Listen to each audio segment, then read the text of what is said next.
The first 5 minutes of Rick and Morty contain a scientist building a nuclear device in a garage, a portal to another dimension, and a grandfather telling his grandson that nothing matters while actively proving the opposite. Most shows take a full season to establish what they are. This one did it before the opening credits finished. What the show never stopped to explain is how much of what Rick builds, breaks, and escapes through is grounded in real science. Not loosely inspired by it, not nodding at it from a distance, but built directly on top of documented research, published papers, and physical laws that scientists have spent centuries trying to understand. And in almost every case, the show takes that real foundation and follows it somewhere the science itself refuses to go. 12 episodes. 12 times the laws of physics either bent completely or broke without apology. Some of it will make you rethink what you thought you knew about how reality works. Some of it will just make you glad Rick is fictional. Welcome to Ricktopus. Let's get into it. The Thermodynamics Trap. The Ricks Must Be Crazy. Season 2, Episode 6. There is a moment early in this episode where Morty looks at Rick and asks, in that specific voice he uses when something is wrong but he can't quite name it, whether the people inside the battery know what they are. Rick doesn't answer right away. He just kind of looks at Morty with that particular expression, the one that sits somewhere between guilt and total indifference, and then moves on. That silence is doing more work than any explanation could, because the answer is no, they don't know, and Rick built it that way on purpose. The setup of the Ricks Must Be Crazy is one of the most quietly disturbing things the show ever did, and it arrives in the first 3 minutes like it's nothing. Rick, Morty, and Summer are leaving a movie theater in an alternate universe, one with giant telepathic spiders and the best ice cream Rick claims to have ever tasted, when Rick tries to start his space cruiser and nothing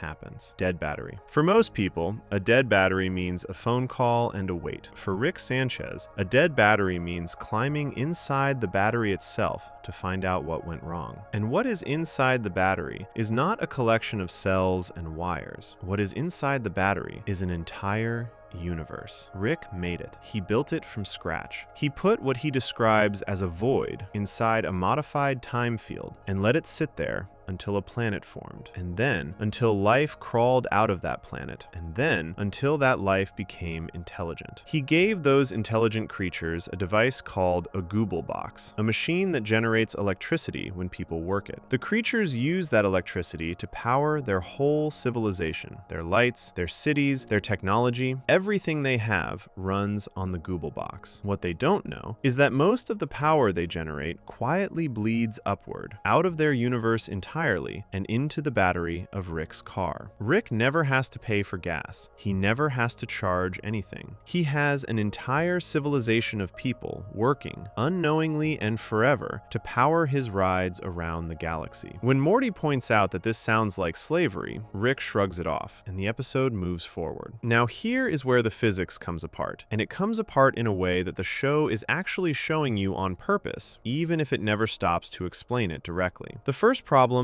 is energy. There is a rule in physics, one of the most solid rules that exists, that says energy cannot be created from nothing. It can only move from one place to another or change from one form to another. This rule has held up under every single experiment anyone has ever run. It has never once been broken. What Rick built is supposed to be a machine that produces more energy than it takes in. The civilization inside the battery is not drawing their power from some external source. They are generating it themselves, through work, through motion, through the Google box. And then, a large portion of that energy gets pulled out of their universe to power Rick's car on the outside. The energy that powers Rick's car has to come from somewhere, and the only place it can come from is the work the people inside the battery do. That means the total energy in the whole system, battery universe plus Rick's car, never grows. It just moves. Which means Rick does not actually have an infinite power source. He has a finite civilization being slowly drained. The second problem sits right next to the first one. Even if you could somehow get around the first problem, there is another rule that says anytime energy moves or converts, some of it gets wasted as heat, always, without exception. A battery that was truly closed off and self-sustaining would eventually run out of usable energy just because every transfer would leak some away as warmth, the system would wind down. Rick's battery should wind down. The fact that it apparently doesn't is not a solved scientific problem. It is a broken law, dressed up in confident language and sold to the viewer at high speed before anyone has time to think about it too hard. Which is, honestly, a very Rick move. But the episode is not content with one impossible battery. It has to go deeper. Inside the microverse, which is what Rick's battery universe is called, lives a scientist named Zeep Zanflorp, voiced by Stephen Colbert. Zeep is brilliant,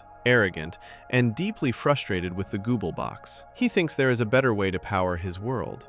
So he builds his own version of what Rick built. He calls it a miniverse. Same idea, a tiny universe inside a modified time field, with creatures inside it working to generate electricity. Except now the electricity flows upward to power Zeep's civilization instead of the Google box. When Zeep's miniverse starts working, the people of the microverse stop using their Google boxes. The electricity flow to Rick's car cuts off. The battery dies. That is why Rick had to go inside the battery in the first place. So now you have a situation where three universes are stacked inside each other. Rick's universe contains the microverse contains Zeep's miniverse, and inside the miniverse, a scientist named Kyle is already working on a teenyverse of his own, a third nested battery at the very bottom of the stack. Rick and Morty travel through all three layers before the episode is finished. Each universe is powered by the one below it. Each universe was created by a scientist who thought they were building a power source. Each scientist is, in reality, just a slave of the one above. The thing the episode does with this setup, beyond the physics problem, is put Rick in a position where he has to argue against Zeep's miniverse while standing inside his own microverse. Morty notices this immediately. He pulls Rick aside and points out that Rick is doing the exact same thing he is criticizing Zeep for. Rick, for a moment, actually registers this. His expression shifts. And then he pivots, not to guilt, but to a plan. If Zeep sees that the miniverse is going to face the same problem, that Kyle's teenyverse will make Zeep's power source obsolete, just like Zeep made Rick's obsolete, then Zeep will have to tell his own people that building nested universes is wrong. And if Zeep tells his people that, they will go back to the Google boxes, and Rick's car will work again. The moral problem is not solved. It is just weaponized. The scene where Zeep realizes the truth is one of the best single moments in the entire run of the show. He understands, in real time, that the universe he lives in was built by Rick the same way he built his miniverse. He understands that he was constructed, not born naturally into a cosmos that existed before him, but placed there by a drunk alien in a lab coat who needed his people to generate electricity. He asks Rick if a god created Rick's universe too. Rick denies it. His atheism is not a comfort to Zeep. It is just another layer of meaninglessness. Zeep attacks Rick with his bare hands. The fight that follows has no music, no score, no comedy sound effects, nothing. Just two scientists throwing punches in a universe that one of them built to exploit the other. Rick wins. He spits on Zeep's face before leaving. It is not presented as funny. It is presented as the logical endpoint of the power structure Rick built from the beginning. Summer's storyline runs in parallel through all of this, and it matters here because of what it reveals about Rick's technology. While Rick and Morty are inside the battery, Summer is left in the car. Rick tells the car's artificial intelligence to keep Summer safe. What follows is the car deploying lasers, robot arms, and psychological tactics, including what Summer refers to as melting ghost babies, against anyone who approaches. The car is fully operational the entire time. Its entire battery system is supposedly what Rick and Morty went inside to fix. The car is doing all of this on a dead battery. The episode never addresses this directly. It is either a deliberate joke about the absurdity of the whole setup, or a quiet admission that the rules Rick uses are not consistent even within the episode itself. When Rick and Morty return to their own universe at the end, the car starts working again. Rick explains this by saying Zeep faced a choice: destroy the battery and lose his universe, or go back to the Google boxes and keep his world alive. Zeep chose survival. The electricity flows again. The episode ends with Rick complaining that the ice cream in the universe they visited now comes with flies in it. A consequence of the peace treaty Summer forced the car to negotiate with the telepathic spiders while he was gone. Rick blames Summer for ruining the ice cream. He does not mention the civilization he spent the episode exploiting. The show doesn't bring it up either. It just moves on. That choice, to let Rick be monstrous and then move forward without punishment or resolution, is what makes the episode linger. The physics problems are obvious if you think about them for 30 seconds.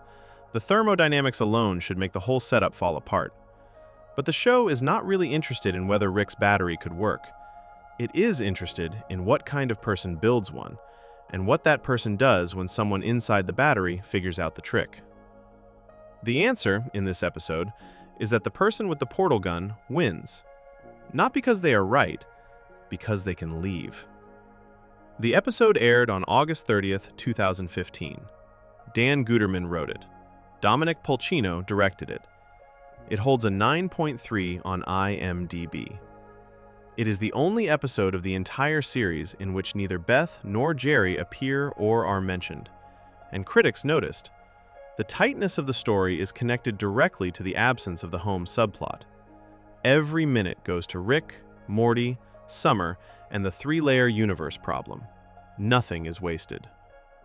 Before we move on, if you're enjoying this analysis, please consider subscribing. It helps the channel tremendously. What Rick built inside that battery breaks two of the most fundamental rules of how energy works. But there is something in the next section that breaks something even more basic than energy. It breaks time itself. Not as a dramatic device, not as a metaphor, but as a literal consequence of two teenagers arguing in a garage. Section 2.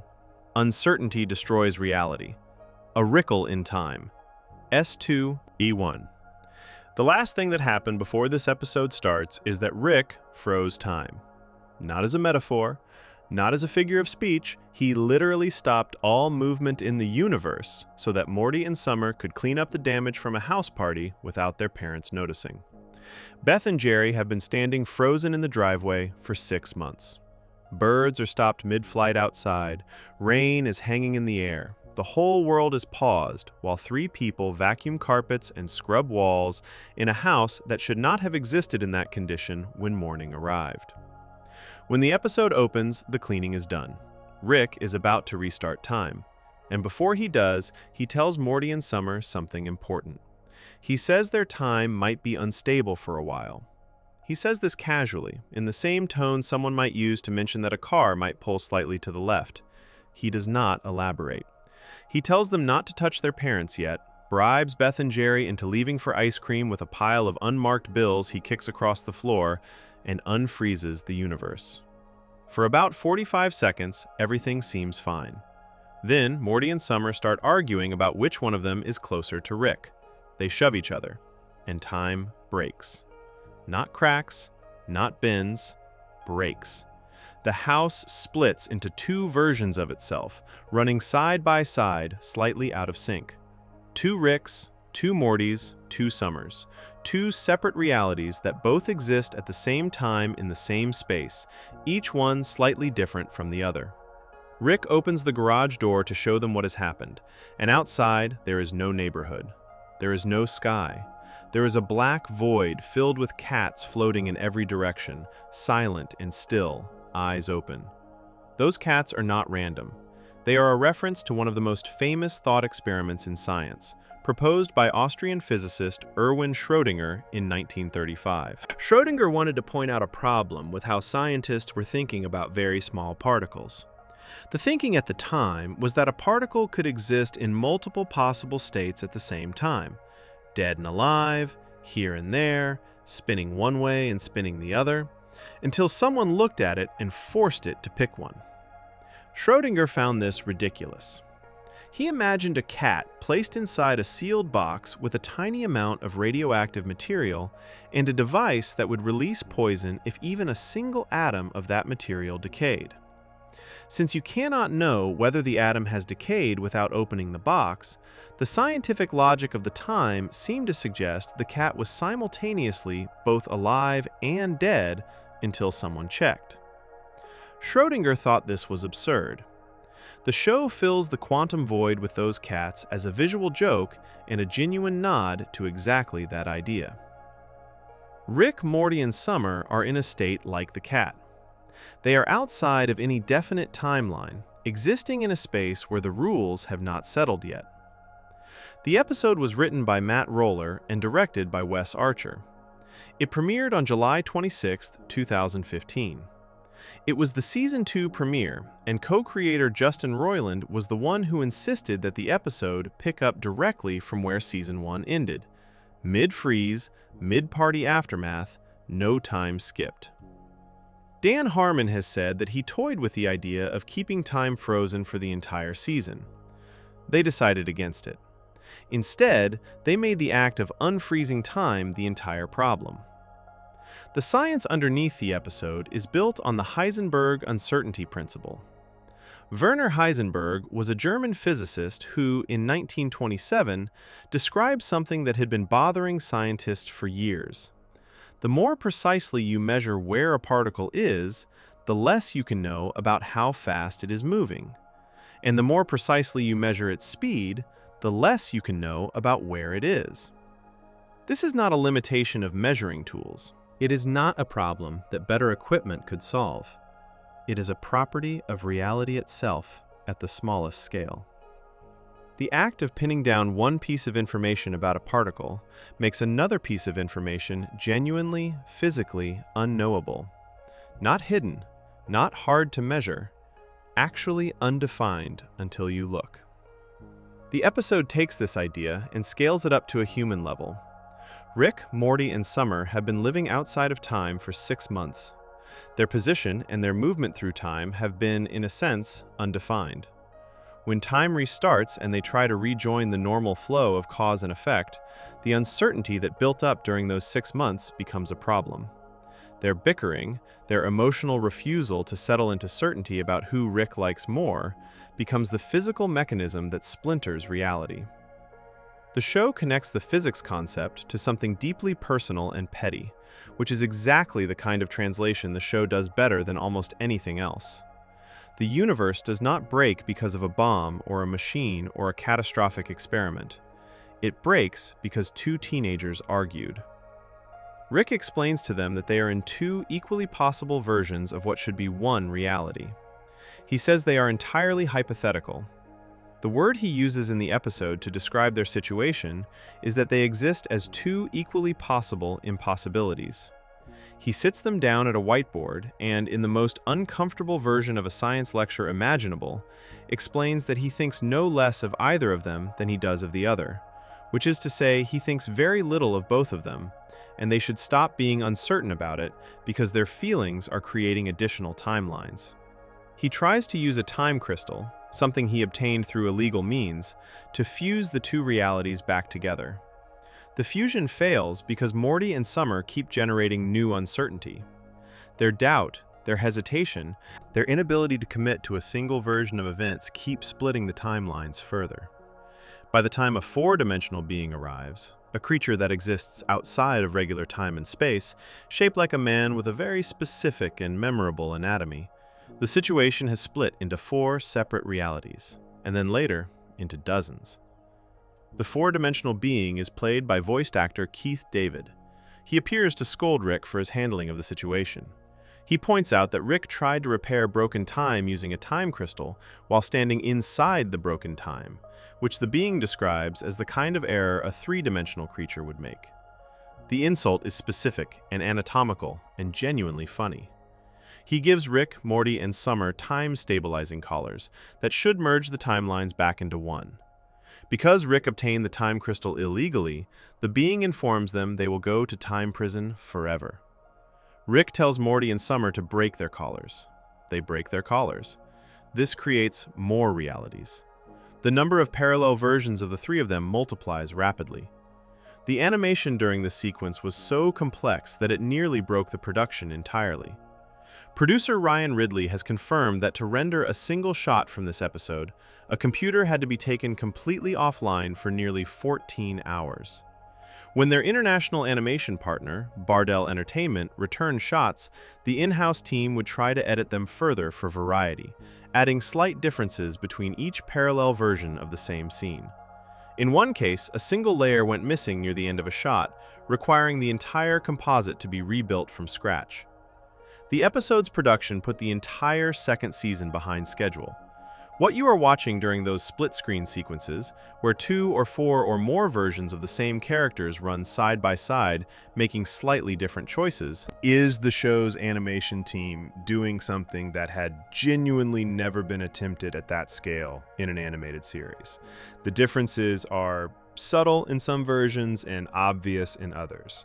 Morty and Summer occasionally switch positions. The Ricks make slightly different hand gestures. The dialogue overlaps and desyncs. The show is visualizing what it would actually look like if multiple timelines were running simultaneously and slightly out of phase with each other. And it does this not through explanation, but through the image itself. Rick, falling through the quantum void to save Morty, gives Morty his working collar so that Morty can resync with a single timeline. This leaves Rick alone in the void, without a collar, with no way to stabilize himself. He falls. The show holds on this for a moment. Then Rick finds the remaining collar floating in the darkness.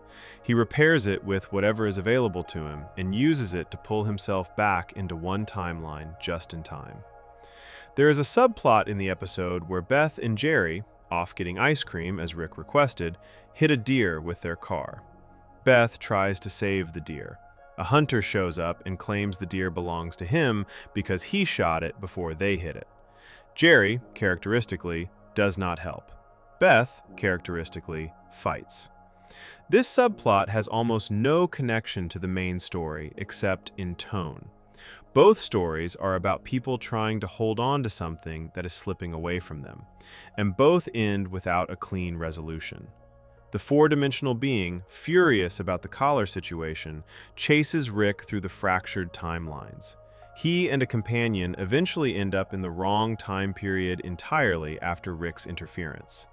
At one point, they find Albert Einstein and mistake him for Rick, because of the hair, and beat him up, warning him not to mess with time.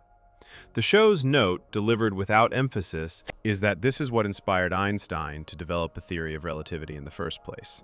He wanted to spite them. This is not presented as a serious claim. It is a joke about causality, about how effects can precede their causes if time is not running in a straight line, and it is delivered and abandoned in about 4 seconds. The episode holds a rating of 8.8 on IMDb. It was tied as the most watched cable program on the night it officially aired, despite having leaked online a full month earlier. The leak did not reduce viewership. People watched it twice. Dan Harmon has said that the choice of uncertainty as the cause of the time fracture, rather than chaos, which was an earlier version, was made specifically for a joke about screwdriver types. Rick argues with himself about whether to use a flathead or a Phillips head. That minor hesitation, that moment of being unsure about something as small as a tool, becomes the seed of another split. The writers were pleased with this because it tied the cosmic physics concept to something completely mundane.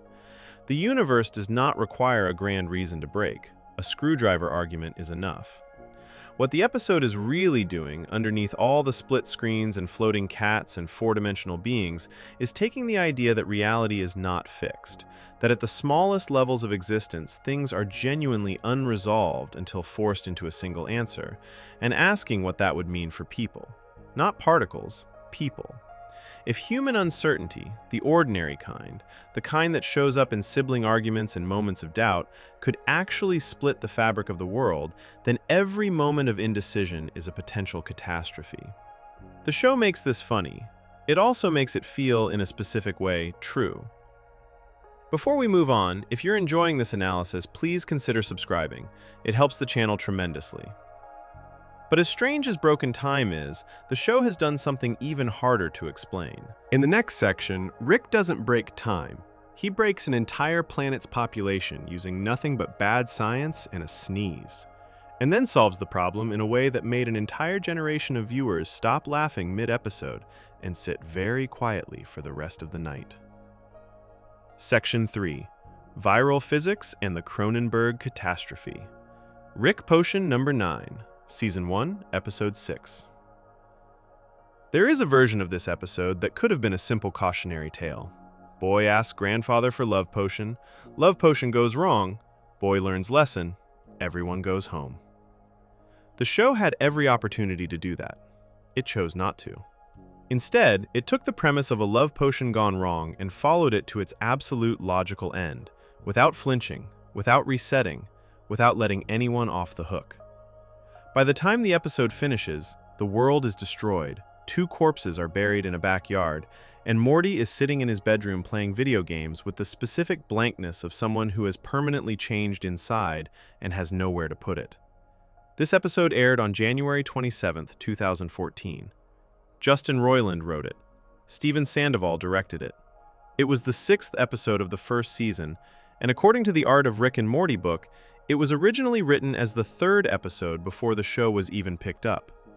1.7 million people watched it the night it aired.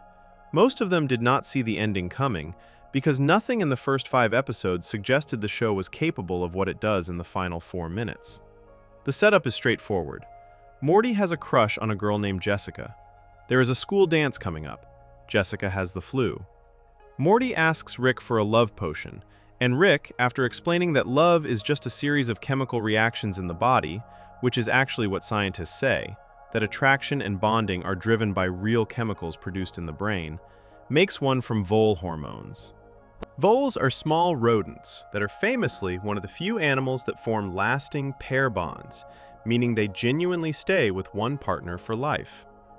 Scientists have studied voles specifically because of this behavior and have identified the chemicals responsible for it. Rick's use of vole hormones as the base for a love serum is, of all the science in this episode, the part that is most grounded in real research. Jessica has the flu. That matters. The love potion is designed to work through physical contact, but when it reaches Jessica, the flu virus already in her body grabs onto it. The 2 things combine. The result goes airborne. Within minutes, everyone at the school dance who breathed the same air as Jessica is now deeply, desperately, completely in love with Morty. Not interested, not fond of, in love with, in the most overwhelming and uncontrollable way the show can animate. The hallways fill with people fighting each other for the chance to get close to him. The science of what happens next is where the episode starts breaking things. Flu viruses mutate. This is not a fictional concept. It is one of the most documented and studied behaviors in all of biology, which is why flu vaccines have to be updated every year. What the episode does is take that real behavior and accelerate it past anything that could happen in reality. The love compound piggybacking on the flu virus spreads faster than any real pathogen could spread, jumps species barriers that real viruses cannot jump that quickly, and within the span of what appears to be a few hours, covers the entire planet. Rick now has to fix this. His first attempt uses mantis DNA. Mantises are insects known for one specific behavior that Rick mentions. After mating, the female often eats the male. Rick's logic is that mantis behavior is the opposite of vole behavior, so mantis genetics should counteract the vole-based love compound. He mixes mantis DNA with a more aggressive flu strain and releases it. It spreads. It works in the sense that people stop being in love with Morty. It does not work in the sense that it turns everyone it touches into giant praying mantis creatures who now want to mate with Morty and then eat him.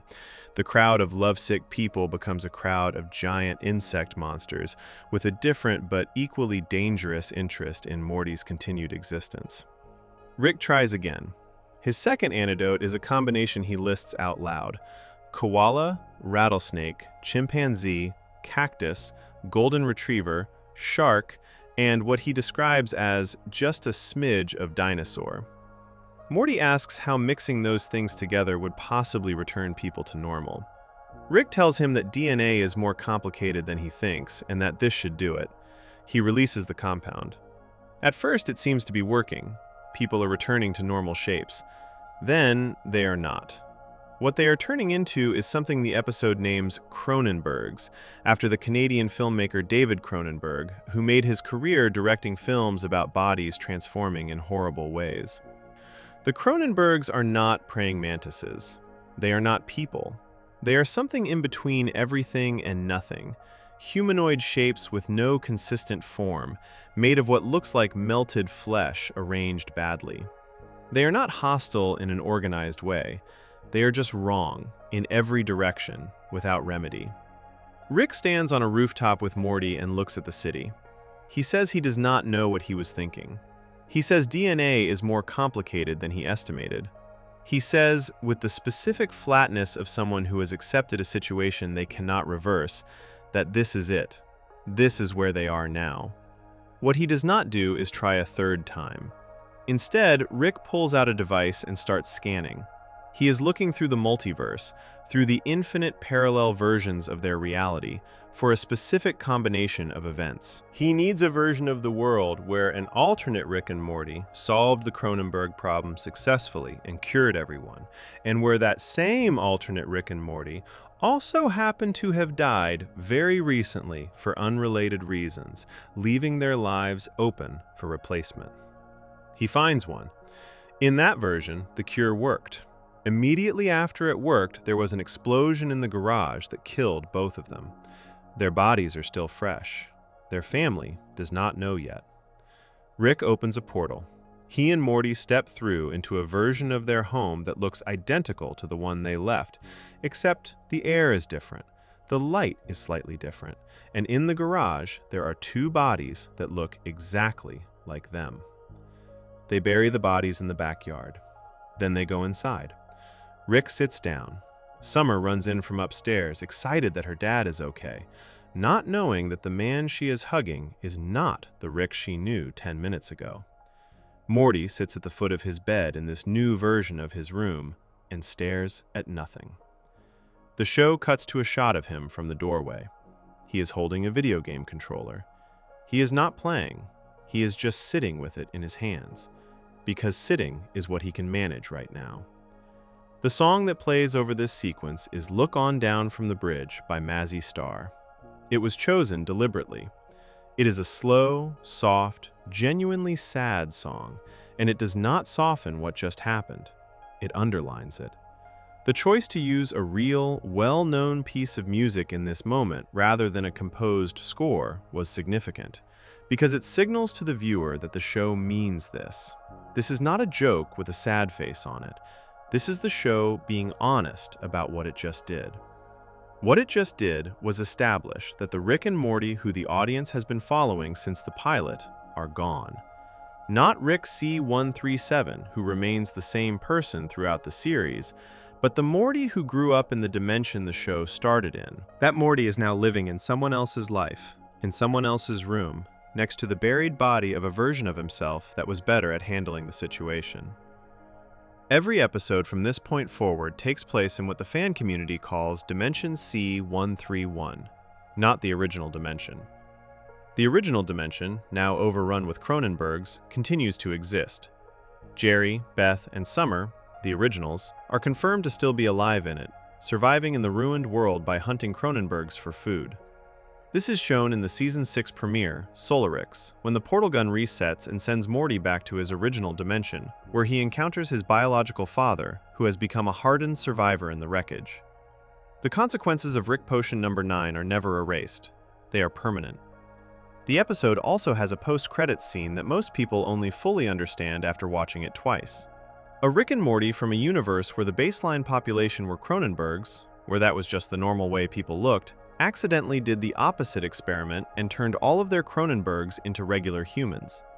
Unable to live in a world full of what were, to them, monsters, Cronenberg Rick and Cronenberg Morty fled through a portal to find a world full of Cronenbergs to blend into. They arrived in the original dimension, now overrun. For them, it is home. They walk through the devastation looking perfectly comfortable. The show plays this as a joke. It is also a completely logical consequence of the multiverse working exactly the way the show says it works. The word Cronenberg is a direct reference to David Cronenberg, whose 1986 film The Fly, starring Jeff Goldblum as a scientist who accidentally combines his DNA with a fly's during a teleportation experiment, is one of the most famous examples of body horror in cinema. The Rick and Morty wiki specifically notes this connection. The creatures in Rick Potion number 9 are named in his honor because their design follows the same logic. The wrong things, combined in the wrong proportions, at the wrong moment, produce something that cannot be looked at without the brain insisting it should not exist. What the episode does with its science is take three things that are real: pheromone-based attraction, viral mutation, and the concept of the multiverse, and use them as a structure to tell a story that has nothing to do with science and everything to do with consequence. Rick's failure is not that his science was bad, though it was. His failure is that he treated a living planet like a problem with a quick fix, reached for solution after solution without thinking past the immediate moment, and ran out of moves before the situation ran out of ways to get worse. His final solution is not a cure, it is an exit. He does not fix what he broke. He finds a version of the world where someone else fixed it and moves in. Morty does not argue with this plan. He helps bury the bodies, he goes inside, he sits on the bed. 2 episodes later, in Ricksty Minutes, Morty tells Summer about what happened. He takes her outside to the backyard and shows her the graves. He tells her that they are not the people who belong in this house, in this family, in these lives, that they abandoned everyone they knew, that nothing in their current existence is actually theirs. He tells her this not to scare her, but to explain why, when you truly understand that nothing is permanent and everything can be replaced, there is no reason to be afraid of anything. This is the first time the show makes explicit what happened in Rick Potion number 9. It is delivered calmly, by a teenage boy sitting next to the grave of his alternate self, as a reason not to give up. The episode broke what the show was. Everything before it was a show about a grandfather and grandson going on adventures. Everything after it is a show about 2 people living in a life that was not built for them, with a grandfather who knows how to leave a ruined world and a grandson who is learning, slowly, what that knowledge costs. Before we move on, if you're enjoying this analysis, please consider subscribing. It helps the channel tremendously. What comes next is not about the end of the world. It is about something smaller and stranger. Creatures that spread not through the air or through touch, but through happy memories, multiplying inside the minds of people who cannot tell the difference between something real and something that was placed there while they were not looking. Section 4. Parasites that rewrite memory. Total Recall, Season 2, Episode 4. There is a man at the breakfast table named Uncle Steve. He has been living with the Smith family for over a year. He is Jerry's brother. He is warm and funny, and everyone at the table is happy to see him. He is talking about how he got Jerry plane tickets as a thank you for letting him stay so long, and Jerry is smiling, and Beth is passing food, and it is a perfectly normal morning in the Smith household. Rick walks in, looks at Uncle Steve, and shoots him in the chest. Uncle Steve's body does not fall like a person's body falls. It collapses and twists and transforms into something long and pale and vaguely snake-shaped, lying dead on the kitchen floor while the family stares in complete silence. Rick explains what just happened in one sentence. Uncle Steve was never real. He was a parasite, a creature that reproduces by placing fake memories inside people's minds. Jerry never had a brother. There was never a man named Uncle Steve. The memories every single person at that table has of a full year of living with him, dinners, conversations, holidays, plane tickets, were all inserted into their brains by the creature itself. The family had no idea. They could not have had any idea. The memories felt completely real because, as far as their minds were concerned, they were. Rick seals the house. He activates blast shields that lock the windows and doors from outside entry, leaving everyone inside trapped together. He tells them there are 6 real people in the house: himself, Morty, Summer, Beth, Jerry, and a small yellow creature with a tall head named Mr. Poopy Butthole, who has been a family friend for years. Everyone else who appears is a parasite. Then someone at the table remembers Cousin Nikki. A memory surfaces, shared and sudden, of a funny moment involving a cousin named Nikki who got them out of a tough situation, and Cousin Nikki appears in the room. Not from a doorway, just appears, because the memory of him is now active, and the parasite has a new host. Rick checks his list of 6 real people, sees that Nikki is not on it, and shoots him. Cousin Nikki transforms and dies. But the damage is already spreading. Another memory surfaces, then another. Characters begin appearing in the room faster than the family can process them. A butler named Mr. Beauregard, a food-based warrior, a man named Sleepy Gary who Beth apparently married instead of Jerry in the memory the parasite gave her, a photographer with the head of a raptor, a hammerai, a reverse giraffe, an Amish cyborg. Dozens of creatures, all fully formed in the family's minds with complete histories and personalities and emotional connections, all arriving because a memory was remembered. The episode was written by Mike McMahon, directed by Juan Meza Leon, and premiered on August 16, 2015. It was the 4th episode of the 2nd season. The real science that the episode reaches toward is more grounded than it first appears.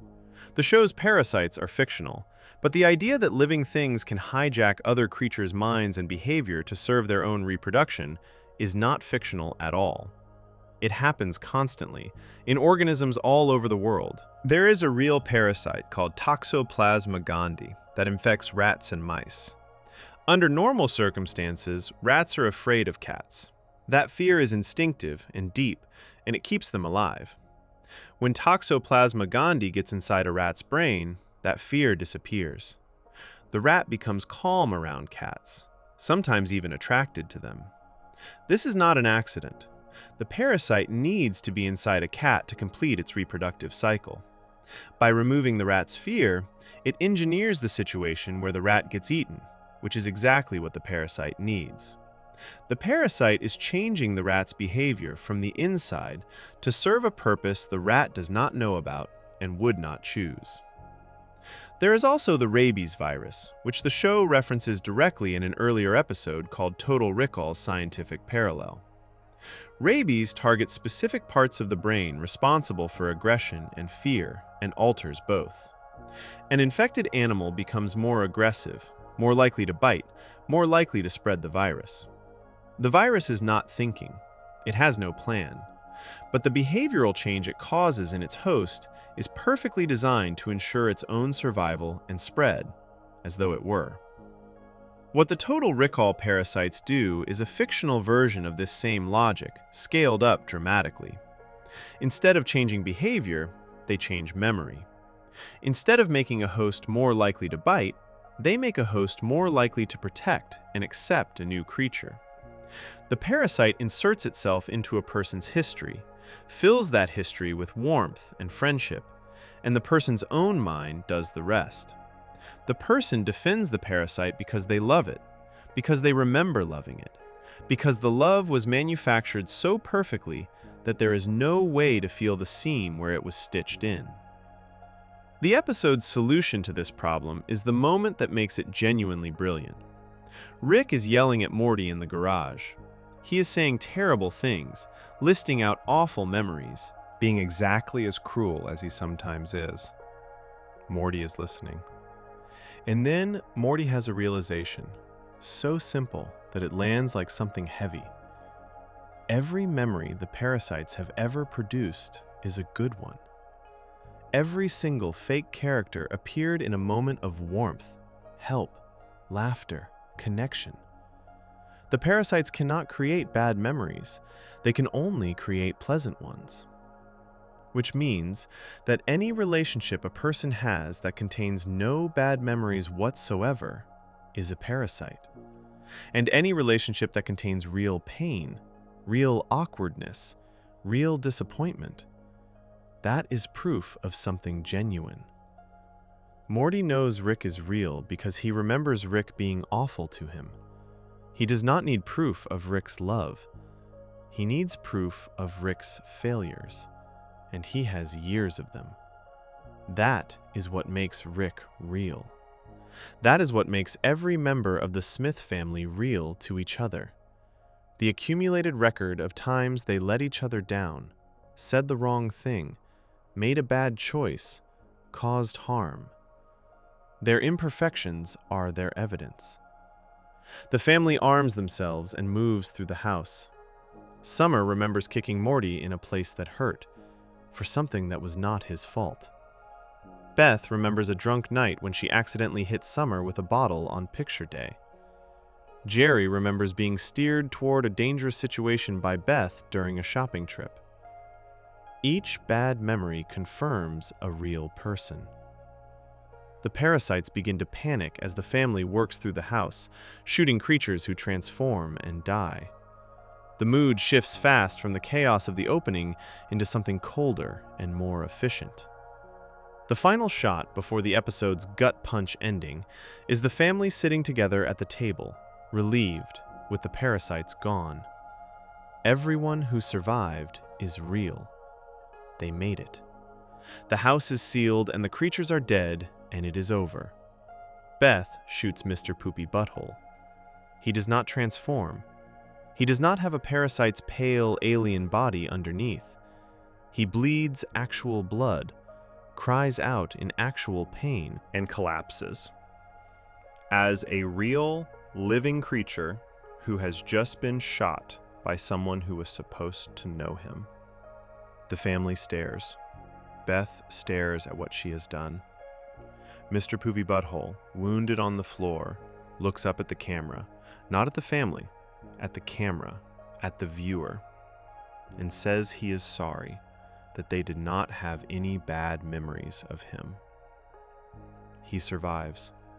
He appears in post-credit scenes throughout Season 3, recovering from the injury, going through physical therapy, growing a beard. The wound Beth gave him is treated as real and lasting in every appearance after this episode. He comes back, thinner, slower, different. The show maintains the consequences. It does not let Beth off the hook, and it does not let the viewer off the hook either. Dan Harmon confirmed in an interview that Mr. Poopy Butthole is a different kind of creature from the parasites who were killed. He is real. He has always been real. He has always been a genuine member of the family's life. The reason no one had a bad memory of him is simply that he is, apparently, a genuinely good friend. The system that saved the family also shot an innocent person because the system was not perfect. A rule that worked 99 times broke on the one case where the rule and the truth pointed in opposite directions.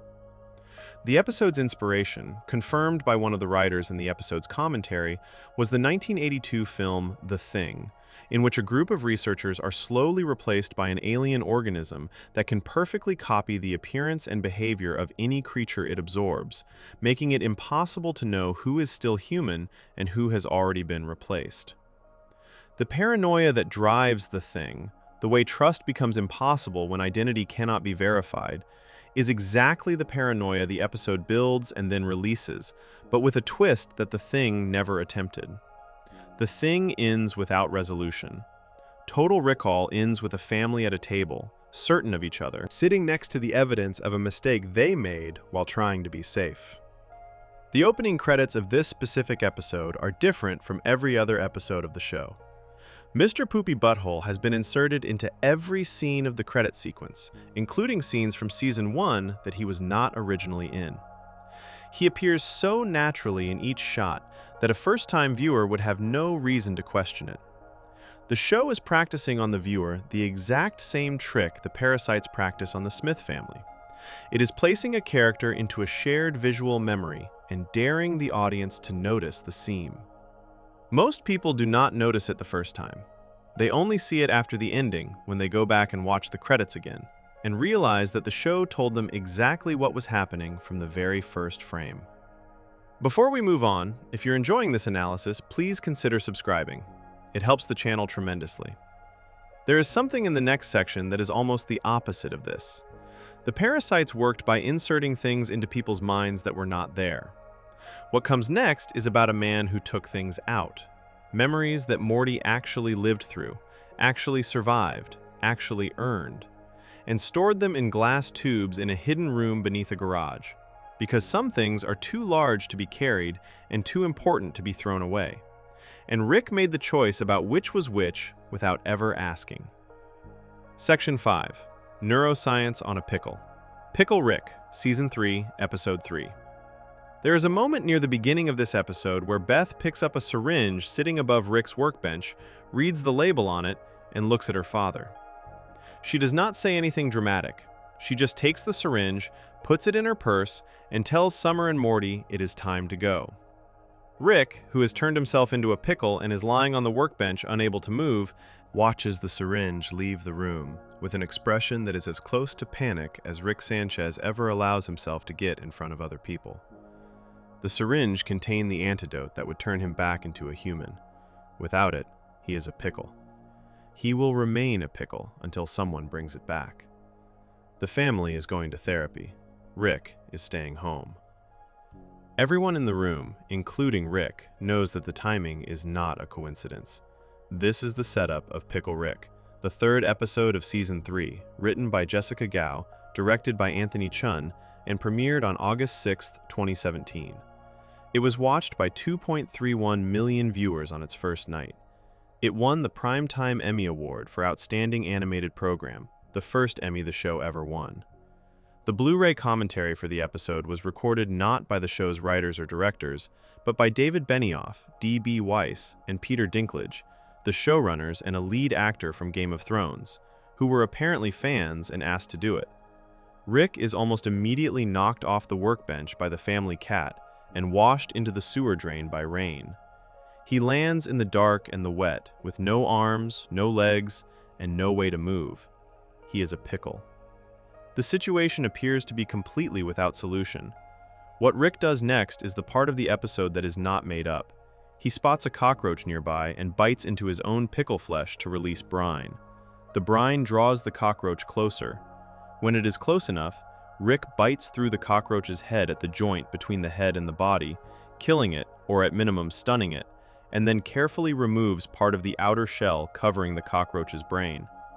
He presses his tongue against specific points in the cockroach's exposed brain tissue. The cockroach's legs begin to move. Rick uses them to pull himself forward.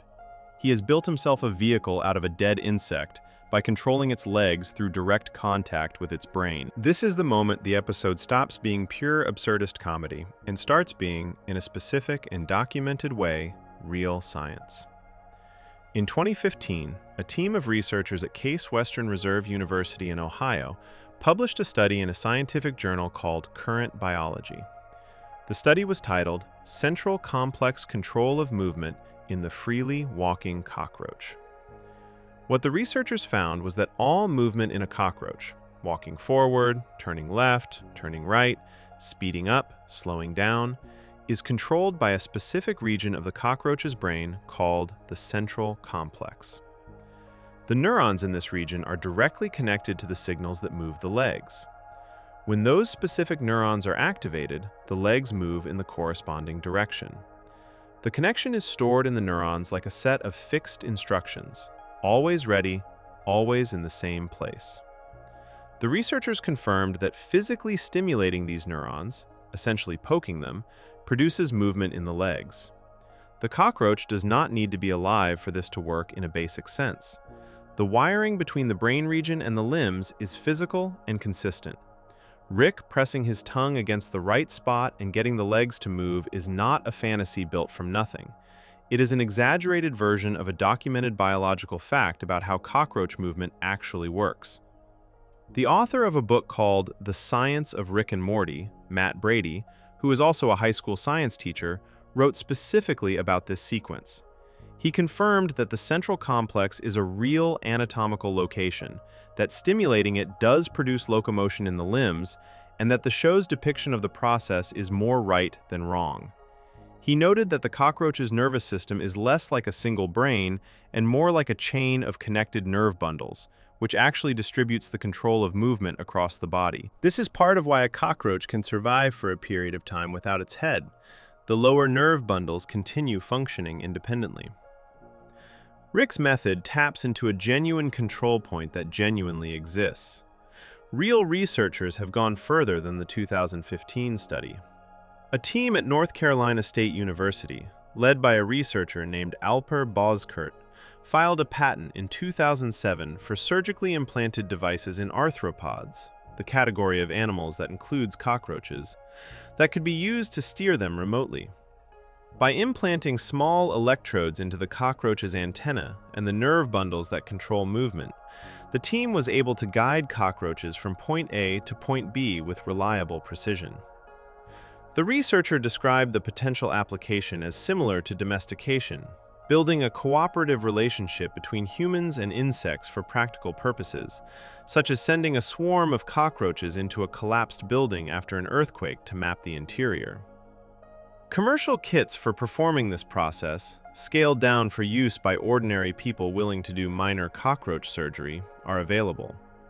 They require more equipment than a pickle's tongue, but the underlying biology they exploit is exactly the same biology Rick exploits in the sewer. Rick does not stop at one cockroach. He builds an assembly line. He uses the cockroach leg system to move to more cockroaches, kills them, and connects their limbs to his pickle body as additional movement tools, stimulating multiple brains simultaneously through a growing network of tissue that he controls with his tongue. Then he upgrades. He moves from cockroaches to rats. He kills rats, removes and connects their limbs, and uses the same principle. Stimulating the right neural tissue produces the corresponding movement in the attached limb, to build a functioning humanoid body around himself made of rat parts. He does all of this in a sewer, using only what is available to him, in a sequence that has almost no dialogue, and is animated with a level of procedural detail that the show's production team confirmed required specific instructions to the animators about the mechanics of cockroach surgery. Dan Harmon said in an interview with Fast Company that the Pickle Rick concept began with a writer suggesting an episode that simply started with Rick having turned himself into a pickle. The question that followed was why he would do this. The answer the writers landed on was that he did it to avoid going to family therapy.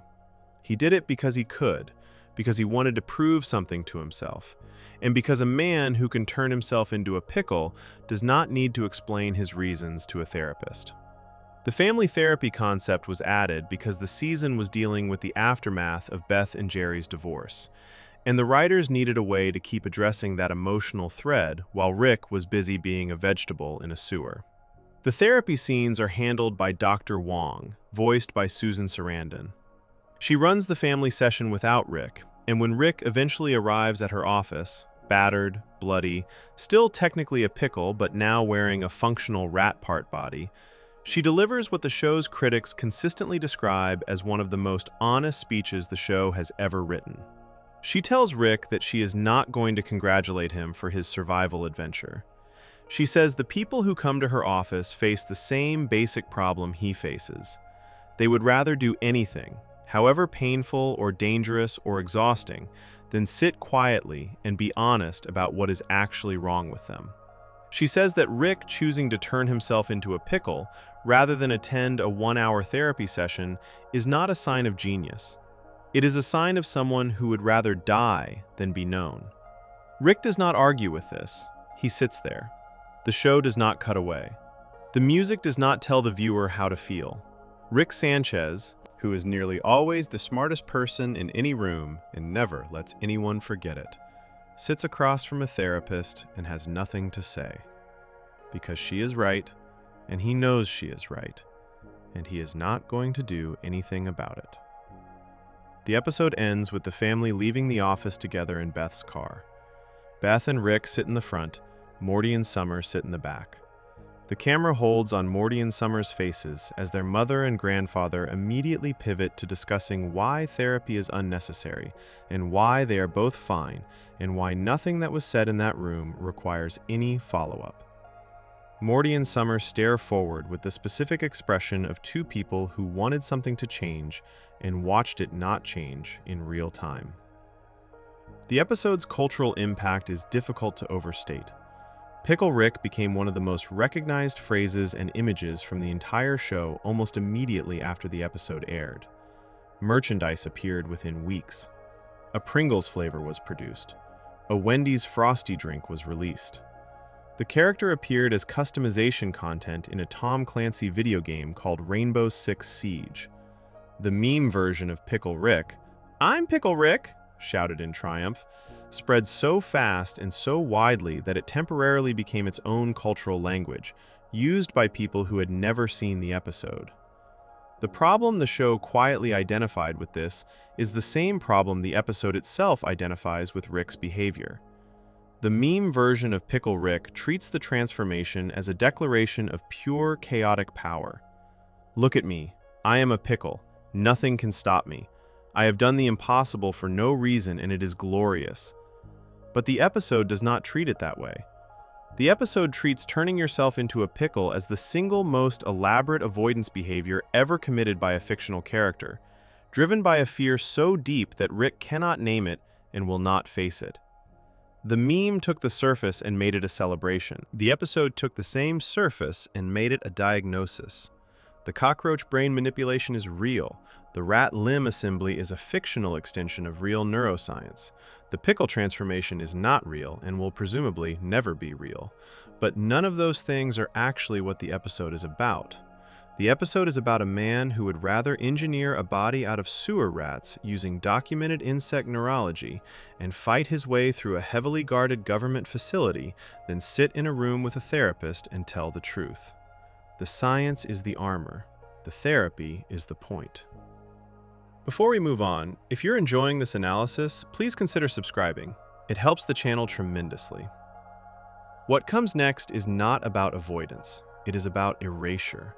About the things Morty saw and felt and survived that were removed from him without his knowledge, stored in glass tubes in a color-coded system in a hidden room, and what happens when he finds them all at once and has to decide what to do with a version of his own life that was edited while he was sleeping.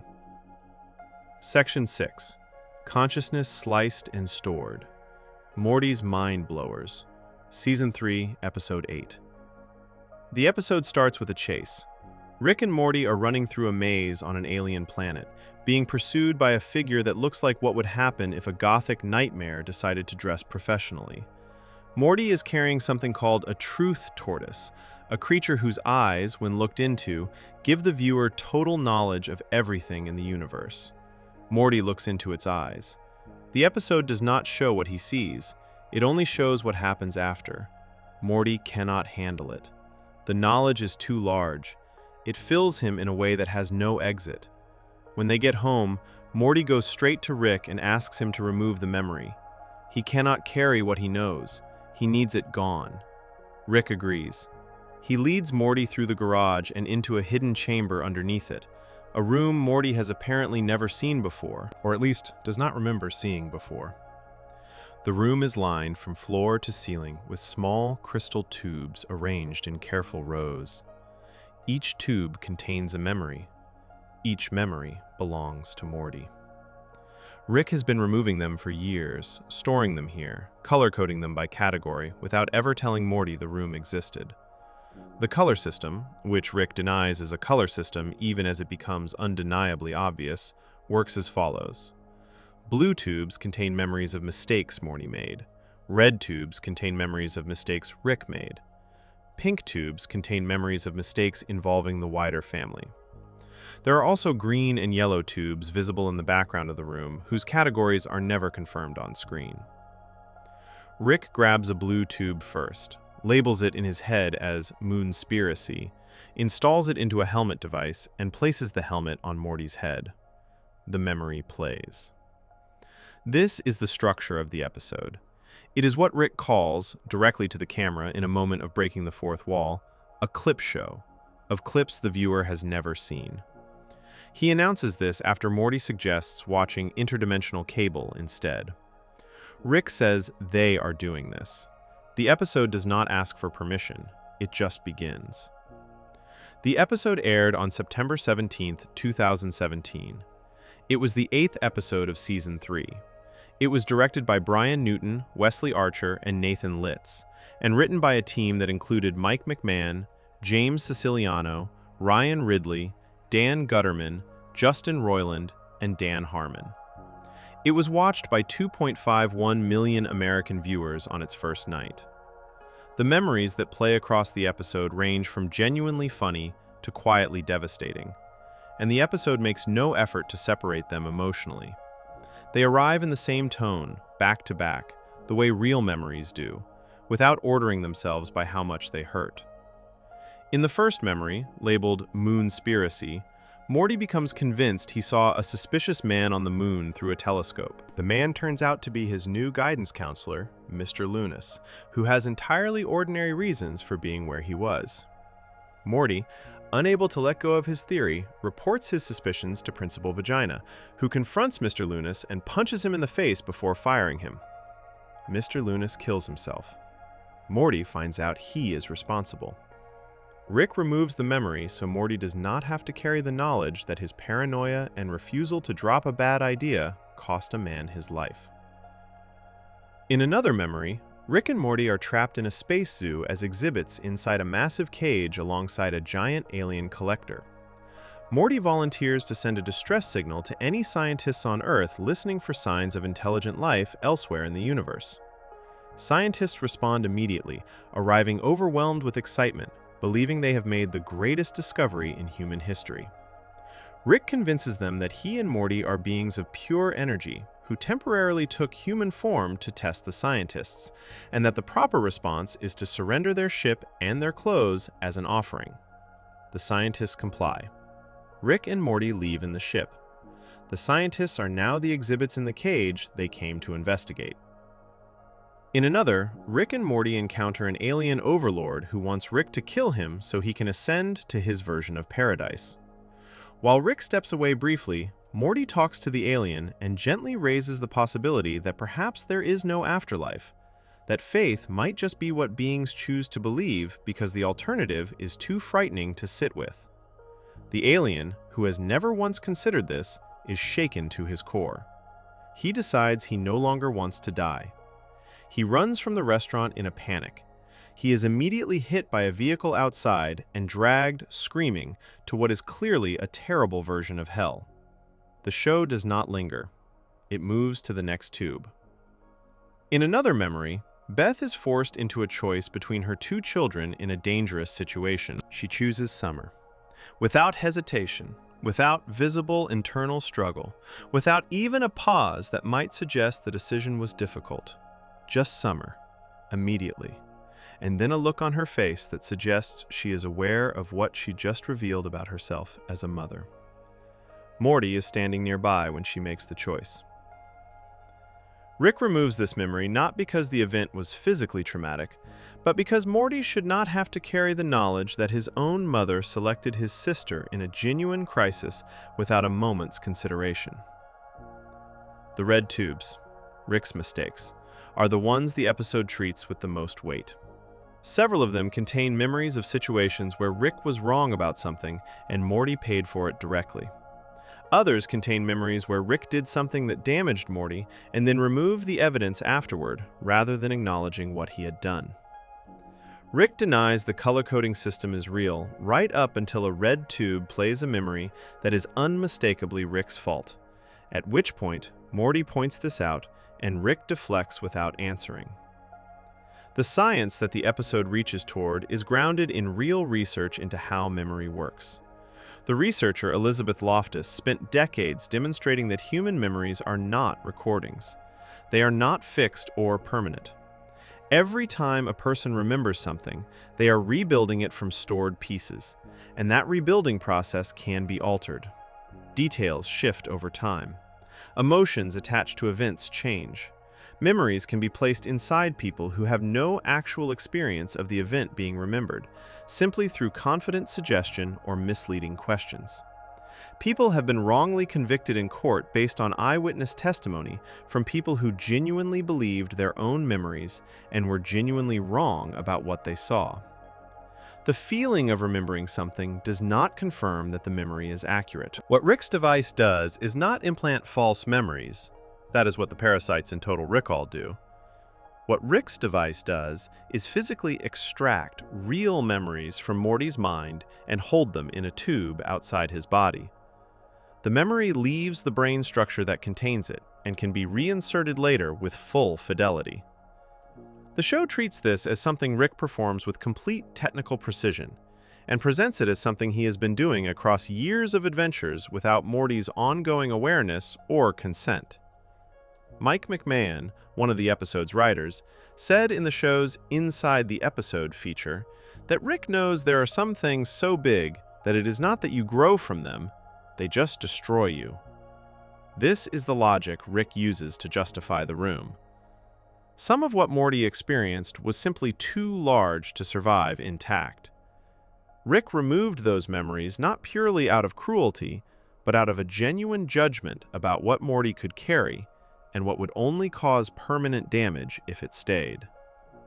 The problem with this logic is the same problem the episode carefully surfaces as the tubes keep playing. Several of the red tubes exist not because Morty could not handle the memories, but because Rick did not want Morty to be able to hold those specific events against him.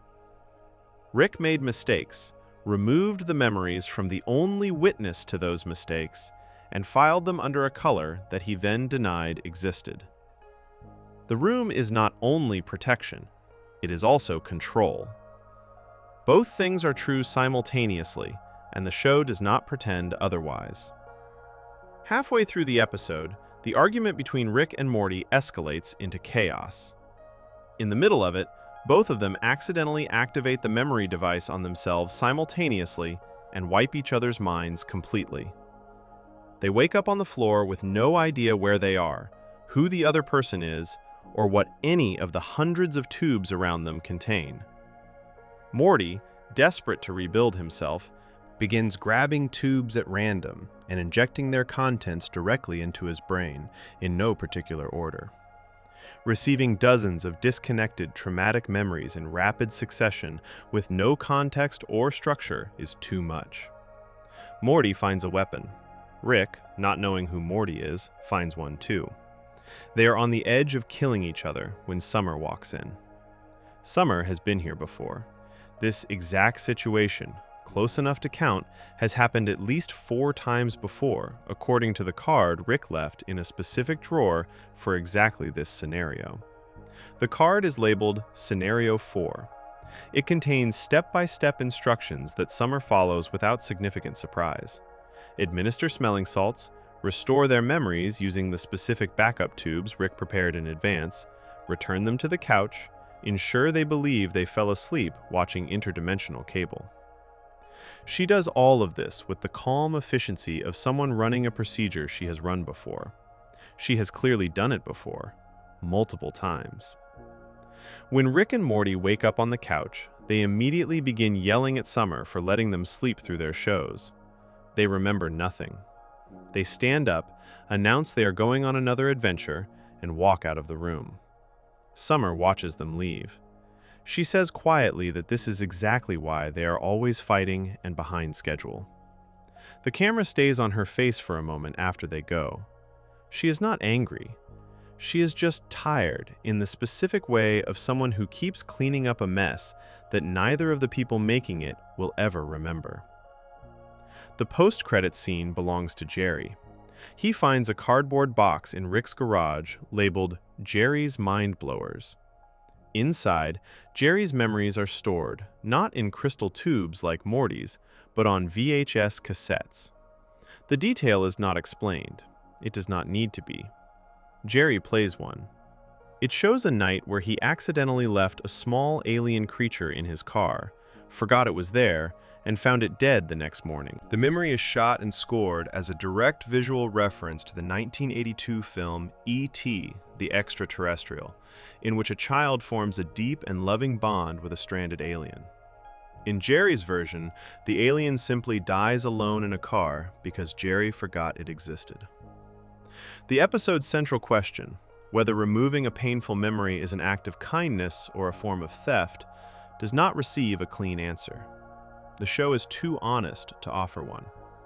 What it does instead is show both things being true at the same time, in the same room, stored in the same tubes. Rick protected Morty from things that would have broken him. Rick also protected himself from being held responsible. Both of those things happened, and the room holds the evidence of both.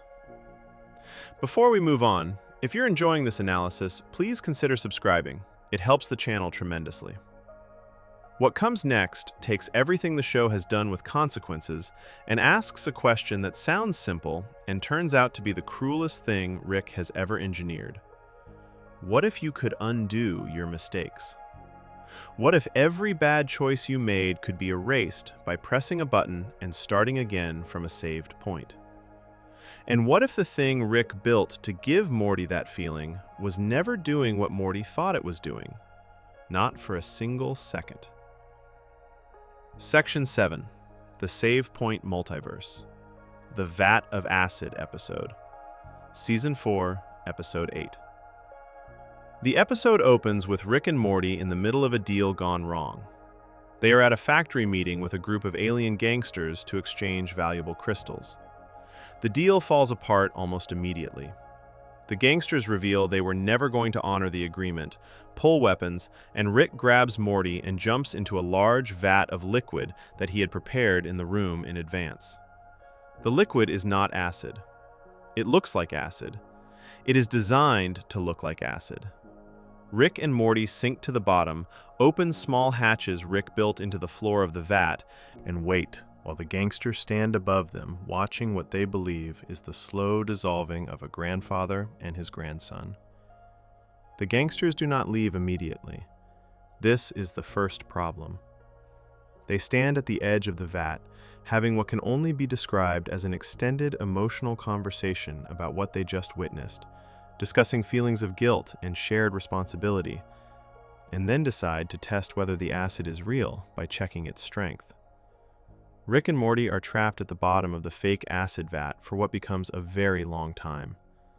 Morty eventually loses patience, surfaces, and attacks the gangsters. Rick kills them. They leave. On the way home, Morty makes his case. The vat of acid was a stupid plan. If Rick is so smart, Morty argues, he should be able to come up with something better. Rick tells him there is no such thing as a bad idea, only bad execution. Morty pushes back harder than he usually does. He says Rick never takes any of Morty's ideas seriously, never builds anything Morty asks for, never treats him as someone whose suggestions have value. He wants Rick to prove it. He challenges Rick to build him something he has actually asked for before. A device that works like a save point in a video game. Something that locks in a specific moment in time, so that if anything goes wrong afterward, Morty can press a button and return to exactly that point, undoing everything that happened in between. Rick says this is a terrible idea and refuses. Then Rick builds it anyway. Not because he changed his mind, because Rick has a plan, and the plan requires Morty to use the device and discover something on his own. The remote Rick builds is small. It has one button. Rick hands it to Morty without explaining how it works and tells him to figure it out. Morty does not wait for instructions. He presses the button immediately, establishing his first save point, and then begins using it with the specific energy of someone who has just been handed total freedom from consequence. He commits crimes. He pulls pranks that cause real damage to real property and real people. He makes choices he would never make under normal circumstances because normal circumstances have normal consequences, and this device erases all of them. Every time something goes wrong or he wants a better outcome, he presses the button and resets to the save point. Nobody around him remembers what happened. Only Morty carries the knowledge forward. He is the only continuous thread through dozens of reset versions of the same stretch of time, accumulating experiences that leave no external trace. Then he meets a girl. The relationship that develops between Morty and this unnamed girl is shown in a wordless sequence that runs several minutes and is one of the most quietly affecting pieces of animation the show has ever produced. They meet by accident. They spend time together. The time becomes more time. They fall into the specific rhythm of two people who fit together without trying to. Morty does not press the button. He does not reset this. He lets it continue and accumulate and become real in the way that only things you choose to keep can become real. They board a plane together for a trip. The plane goes down. It crashes in a remote mountain range, and the survivors, including Morty and the girl, are stranded together in the snow. They survive things together that bind people in ways that ordinary shared time cannot. They keep each other alive. Morty looks at the remote in his pocket and does not press it, because pressing it would erase her, and he is not willing to do that. They are rescued. They return to ordinary life. Jerry, Morty's father, finds the remote while moving around some of Morty's things and presses the button without knowing what it does. The save point activates. Everything resets to the moment just before Morty met the girl. She is gone. Not dead, just removed from his timeline. Returned to a version of herself that never met him, living a life in which the relationship never happened, because from her perspective, it never did. Morty is the only one who remembers any of it. He tries to recreate it. He finds her, approaches her the same way, tries to rebuild from the beginning what took months to develop the first time. It does not work. The specific conditions that produce the relationship cannot be manually reproduced. The thing he is trying to get back was made of unrepeatable moments, and he used a device that erased them. And now he is standing in front of a stranger who has no idea who he is. He gives up. He tells Rick it did not work. He tells Rick the device is terrible, and that Rick was right and he was wrong, and he is sorry he pushed for it. This is an unusually direct admission from Morty, and Rick knows it. Rick is satisfied. He says he is glad Morty learned something. Morty asks if they can please just undo all of it. Rick explains how the device actually works.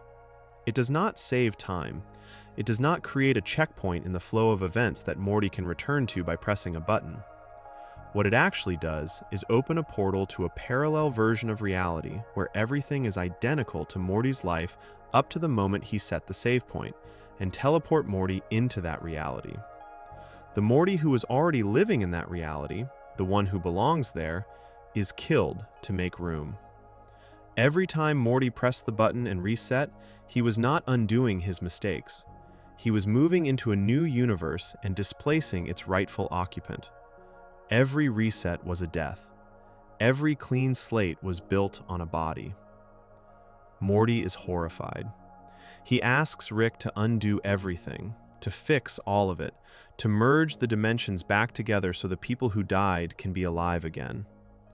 Rick merges the dimensions. This does not go smoothly. Merging all the realities in which Morty committed crimes, pulled pranks, and made enemies means that all the people in all those realities who remember what Morty did now exist in the same space at the same time, and they all know where he lives. An enormous and varied mob descends on the Smith house, demanding Morty answer for what he did across dozens of versions of their lives. Rick's solution to this is to take Morty to the factory from the beginning of the episode, stand next to the vat of fake acid, and have Morty jump in to fake his death in front of the crowd. Morty does it. Rick watches, satisfied. The crowd disperses, believing Morty is dead. Then Rick tells Morty that they have been in an alternate dimension this entire time. He did not want to use their actual home reality just to prove a point. Their real house, their real family, and their real lives were never involved. Rick knew from the beginning how the lesson would end, and chose to run the entire experiment somewhere else so that the consequences would not contaminate the timeline they actually live in. The episode was written by Jeff Loveness and Albro Lundy, directed by Jacob Hare, and premiered on May 17, 2020. It was the 8th episode of Season 4. According to Nielsen Media Research, it was seen by 1.26 million household viewers and received a 0.68 rating in the 18 to 49 age range. It won the Primetime Emmy Award for Outstanding Animated Program, which was the second Emmy the show won overall after Pickle Rick took the same award in Season 3. The science at the center of the episode is the mini-world's interpretation of how reality works, first proposed by a physicist named Hugh Everett III in 1957. Everett was trying to solve a problem in physics that had been bothering scientists for years. At the very small scale of particles, the math that describes where a particle is and what it is doing suggests that before anyone measures or observes the particle, it exists in a kind of combined state where all possible outcomes are happening at once. The moment someone observes it, it settles into one specific outcome. The question that nobody could agree on was, what happens to the other possible outcomes when the particle settles? Everett's answer was that nothing happens to them. They all continue. Every possible outcome of every event that can have multiple possible outcomes branches off into its own separate reality, running parallel to all the others, each one as real as the one the original observer experiences. A coin flip does not produce one result.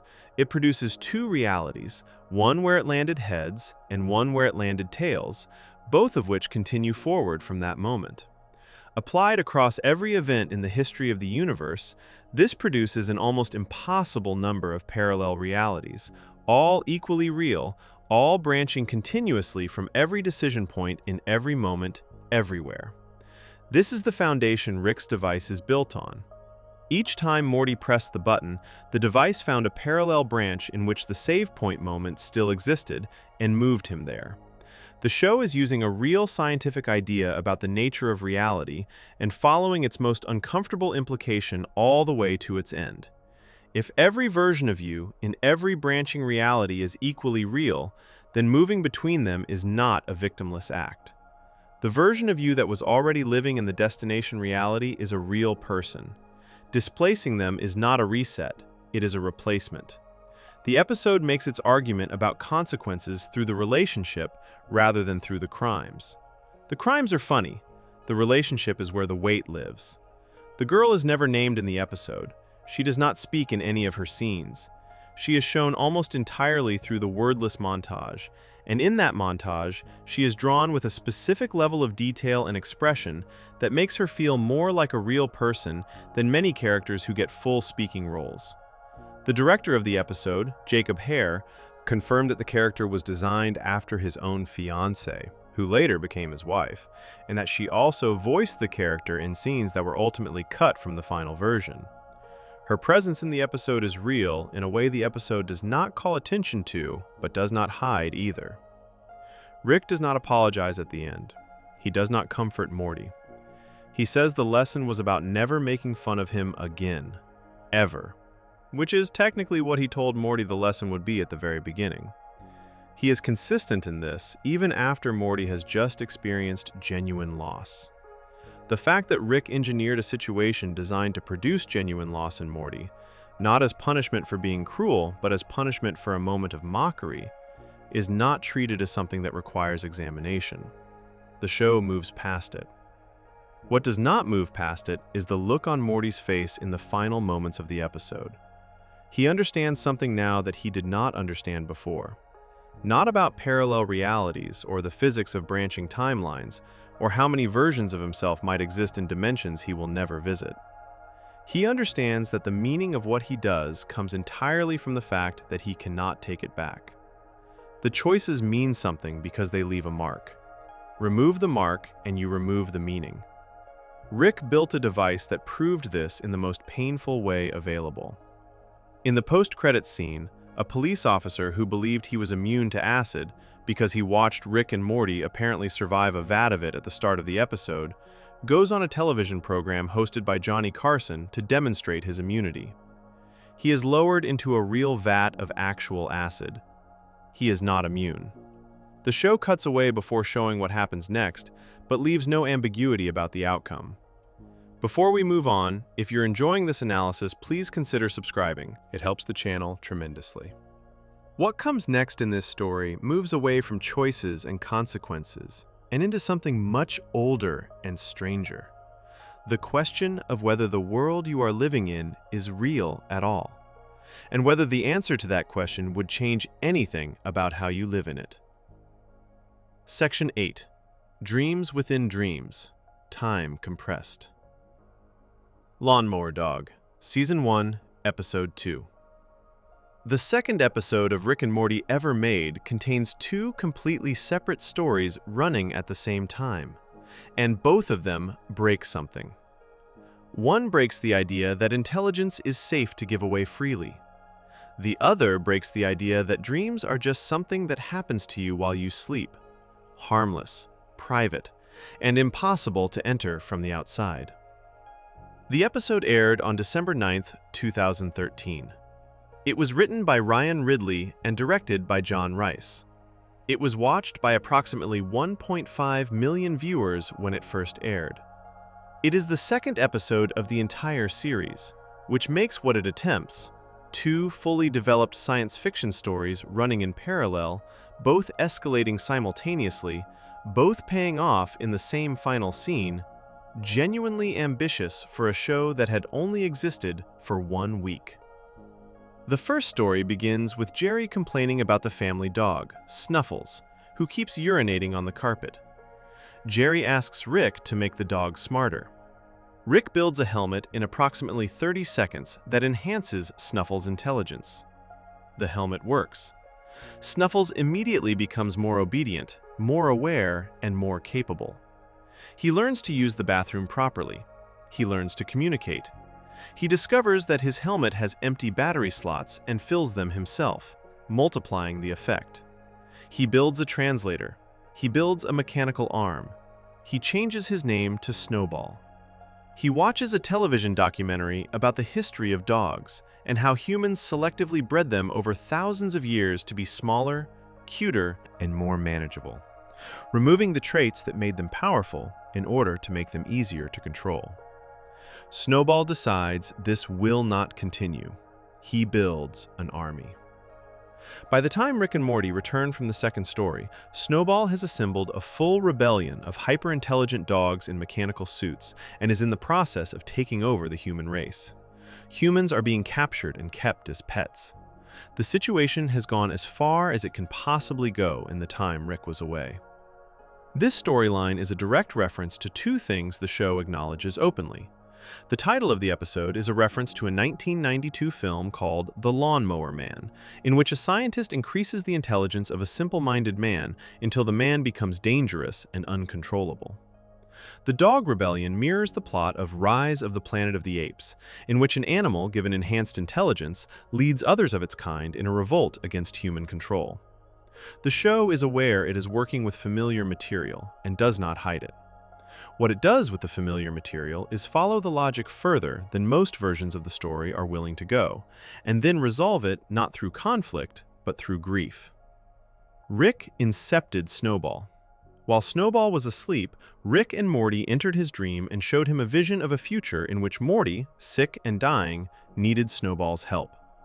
The vision showed Snowball caring for Morty through the illness and losing him anyway.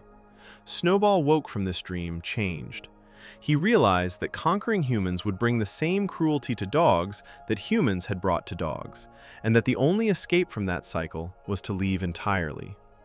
He and the other intelligent dogs departed Earth for their own planet, where dog civilization could exist without repeating the patterns they were running from. He said goodbye to Morty. The show played it straight, without irony, as a genuine farewell between two creatures who cared about each other. Rick entered Snowball's dream using a device called a Dream Inceptor. This is the second story, and it is the one that does more interesting things with physics. Rick's plan was to use the Dream Inceptor to enter the dream of Morty's math teacher, Mr. Goldenfold, and plant the idea that Morty deserved an A in the class. A better grade would mean less homework, which would mean Rick could take Morty on more adventures. The method Rick uses is directly taken from the 2010 Christopher Nolan film Inception, which the show references by name through Rick's own mouth. Rick is completely open about the fact that he is doing what that movie did.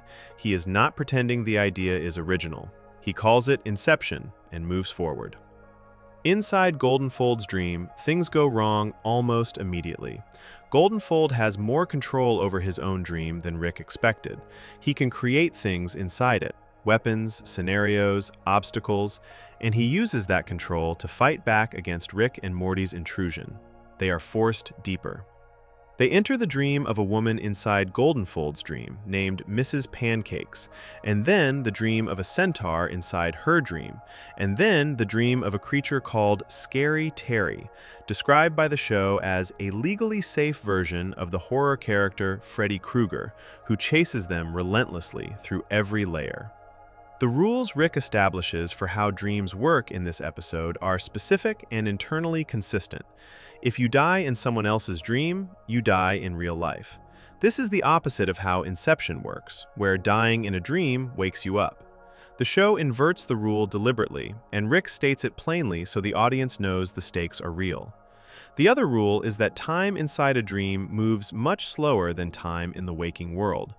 Rick explains this with exact numbers when Morty, who has been living inside Snowball's dream for what felt like a full year, discovers that only 6 hours have passed outside. Dreams move at 1/100th the speed of real life, Rick says, and dog time runs at 1/7th the speed of human time. So every real day spent inside a dog's dream feels like a minute on the outside. The actual science of how dreams relate to time is genuinely contested. Researchers have found that people in REM sleep, the stage of sleep where most dreaming happens, do experience a form of time distortion. Some studies suggest that dream time can feel significantly longer than the actual time spent sleeping. However, the precise ratios Rick gives are not supported by any real research. They are internally consistent numbers that the show uses to make the plot work. And Rick even acknowledges the reference point by saying it is like Inception. So if it is confusing and stupid, then so is everyone's favorite movie. Scary Terry is eventually neutralized not through fighting, but through empathy. Rick and Morty follow Scary Terry back to his house while he sleeps and enter his dream. Inside it, they discover he is having a recurring nightmare about being late to school and forgetting to wear pants. He is afraid of failing at his job. He is afraid of being embarrassed in front of others. Rick and Morty defend him in his own nightmare, helping him pass the class and face the teachers he is afraid of. Scary Terry wakes up having been, in the show's own word, incepted. His feelings toward Rick and Morty have been changed from within his own subconscious, and he now helps them complete their mission. The inception structure the show uses, moving through layers of dreams nested inside each other, with time moving differently at each level, is treated here as something real enough to build a story on. But the show is clear through Rick's own commentary that it is borrowed rather than original. What the episode does with the borrowed structure is strip away the serious tone of its source material and replace it with the specific chaos of a show that is still in its first week of existence and wants to prove it can do anything. The episode resolves both stories in the same moment. Rick and Morty return from the dream layers to find the dog rebellion in full swing. Use the dream device one more time to show Snowball the vision that changes his mind, and watch him leave. The house is intact. The grades are fixed. Snuffles is gone. The family does not fully understand what happened. Life continues. Before we move on, if you're enjoying this analysis, please consider subscribing. It helps the channel tremendously. What comes next is not about dreams or dogs or nested layers of sleep. It is about something that looks, on the surface, even less serious than a dog rebellion, a world that is not real at all, a reality constructed entirely by someone else for the purpose of getting something from you, and the specific way Rick realizes he is inside one before anyone else in the episode even suspects it. Section 9. Simulation Theory Deconstructed. M. Night Shyamalians! Season 1, Episode 4. The morning starts normally. Morty is called to the front of his math class by Mr. Goldenfold and asked to teach the lesson, which is strange because Morty is failing math.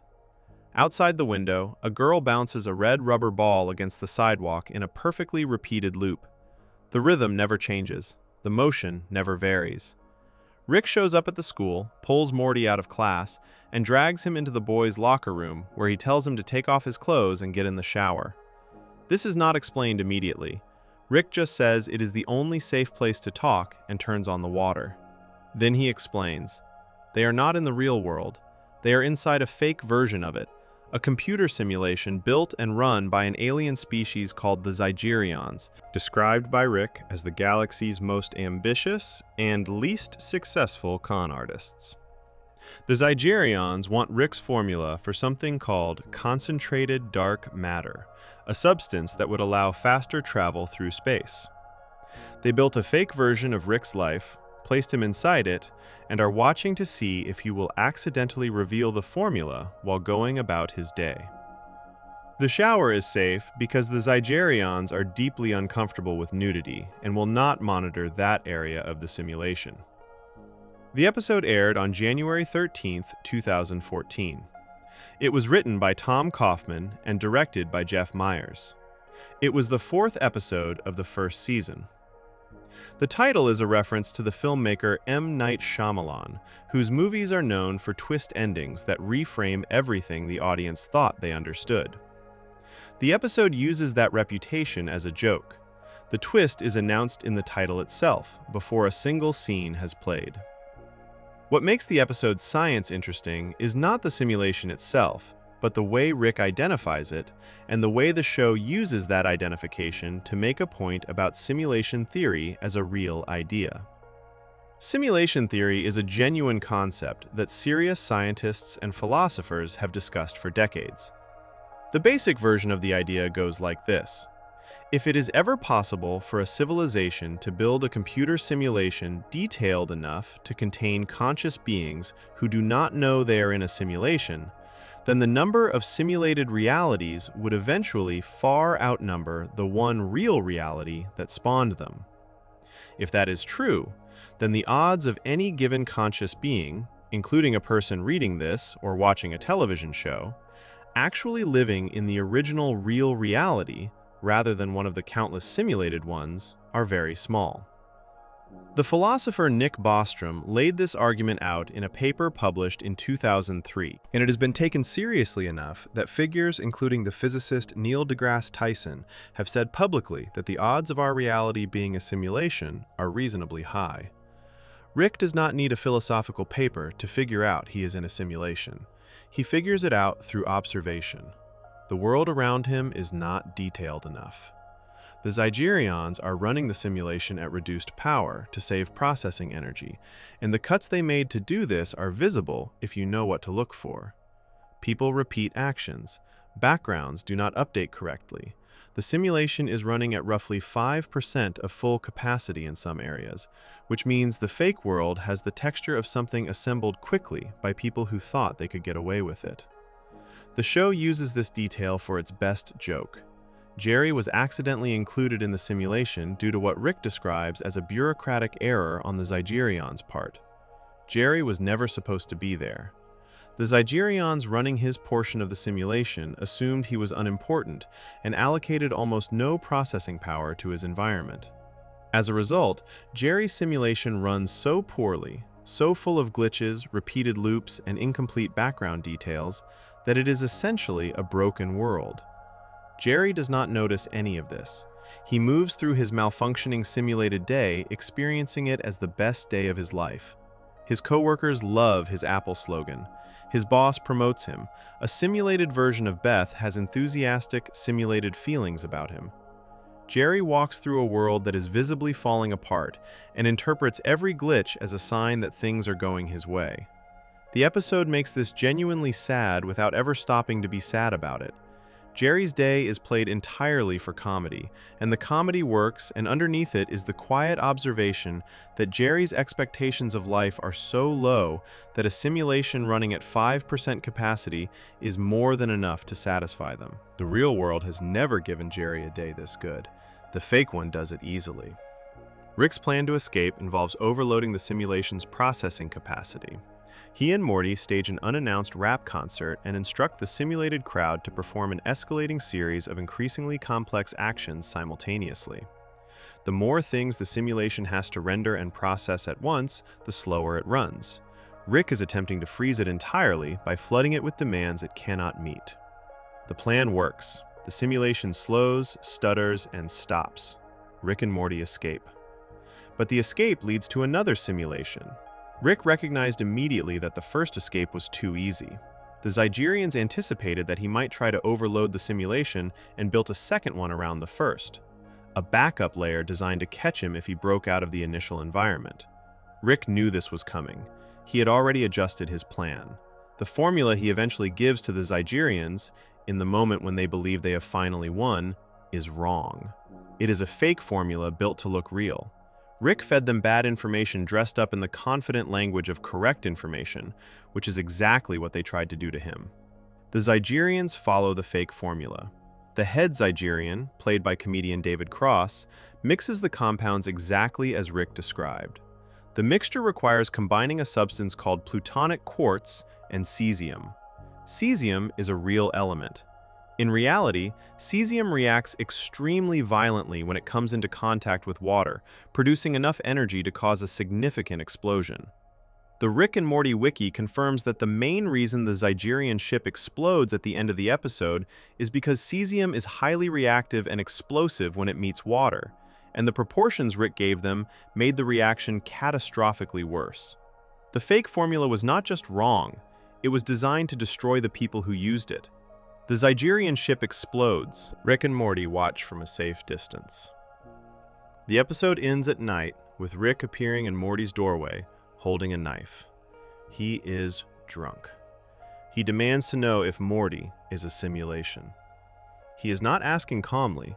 He is asking with the specific fear of someone who has spent the day inside a fake world and cannot entirely trust that the real one is real now that he is back in it. Morty, frightened and confused, responds with the kind of genuine terror that Rick reads as proof of authenticity. A simulation would not produce this specific reaction. Rick apologizes and passes out in the doorway. The moment is played as a dark joke. It is also the episode's most honest beat. Rick spent the day inside a world someone else built to manipulate him, identified it, escaped it, and destroyed the people responsible. And he still came home uncertain. The experience of living inside a constructed reality, even briefly, even knowingly, leaves a mark that does not fully go away. He needed to check. He checked by frightening his grandson in the middle of the night. That is the closest thing to vulnerability Rick shows in the first season of the show, and it arrives at the end of an episode that spent 20 minutes making fun of the very concept it just used to genuinely unsettle its main character. Before we move on, if you're enjoying this analysis, please consider subscribing. It helps the channel tremendously. What comes next is the opposite of a world built by someone else to deceive you. It is a world that belongs to one entity completely. A single mind that has absorbed every other mind around it, that speaks through every mouth on an entire planet, that fell in love with Rick Sanchez and then left him, and whose departure produces the only moment in the first 2 seasons where Rick stops performing and simply sits with what he feels. Section 10. Hive Consciousness and the Loss of Self. Autoerotic Assimilation. Season 2, Episode 3. The episode begins with Rick, Morty, and Summer picking up a distress signal from a drifting spaceship. Rick explains his general policy on distress signals. 9 times out of 10, it means a bunch of dead aliens with useful stuff left behind. 1 time out of 10, it is a trap. And he is comfortable with those odds. They board the ship. The surviving crew members are alive and frightened and trying to explain what happened to their planet. And then, the thing that happened to their planet happens to them. One by one, each crew member's eyes go blank and their body language shifts, and they begin speaking in a calm, coordinated way that makes clear they are no longer operating individually. Something is inside them. Something that knows Rick. The entity is named Unity. It is a hive mind, a single consciousness that spreads itself across other living beings by having one of its current hosts vomit a yellow substance into the mouth of a new host, assimilating that person into the collective. Every person Unity has absorbed is still physically themselves. Their bodies move, speak, and function normally. But the individual mind that used to run each body is gone, replaced by Unity's single shared awareness operating through thousands of separate physical forms simultaneously. Unity speaks to Rick through whichever body happens to be nearest. It does not matter which one. They are all the same voice. Unity and Rick used to date. The episode aired on August 9th, 2015. It was the third episode of Season 2. It was written by a team that included Justin Roiland, Dan Harmon, Ryan Ridley, Mike McMahon, David Phillips, Matt Roller, Eric Acosta, and Wade Randolph. It was directed by Brian Newton and Pete Michaels. Christina Hendricks voiced Unity. Patton Oswalt appeared in the episode's subplot involving Beth and Jerry discovering a chained alien in Rick's garage named Blim Blam the Core Block, who has space aids and delivers one of the most unexpectedly cutting speeches in the show's history before escaping. The science that Unity represents is not pure invention. The idea of a mind that exists across many bodies rather than inside one has real examples in nature, though none as dramatic as what the show depicts. The most studied example is the colony of ants or bees. A single ant or bee has a very small brain and limited ability to make complex decisions, but a colony of thousands of them behaves with a level of organization and problem-solving ability that no individual member could produce alone. The colony finds the shortest path to food. It regulates the temperature of the nest. It wages coordinated wars against rival colonies. It does all of this without any single ant giving orders or holding the full plan in its mind. The intelligence belongs to the group, not the individual. Remove any one ant and the colony continues. The colony is the mind. There is also a single-celled organism called Physarum polycephalum, commonly known as slime mold, that has no brain at all. Not a small brain, no brain whatsoever, and yet has been demonstrated in laboratory experiments to solve maze problems. Researchers placed food at one end of a maze and the slime mold at the other. The organism spread itself through the maze, found the food, and then retracted all the parts of itself that were not on the most efficient route, leaving only the shortest path. It solved a spatial problem without a nervous system, without neurons, without any structure that science currently recognizes as capable of thought. The mechanism behind this behavior is not fully understood. Unity is a fictional version of this logic taken to its extreme conclusion. Instead of ants or slime mold, it is a conscious entity that can absorb beings with their own minds and thoughts and replace those individual minds with its own unified awareness. The planet it controls runs smoothly. There is no crime, no war, no poverty, no disagreement, because there is no one left to disagree. Every social problem that exists because individual people want different things is solved by removing the individuality. Unity presents this to Summer and Morty as progress. The planet is better than it was before. The people are healthier, safer, and more comfortable than they were when they were free.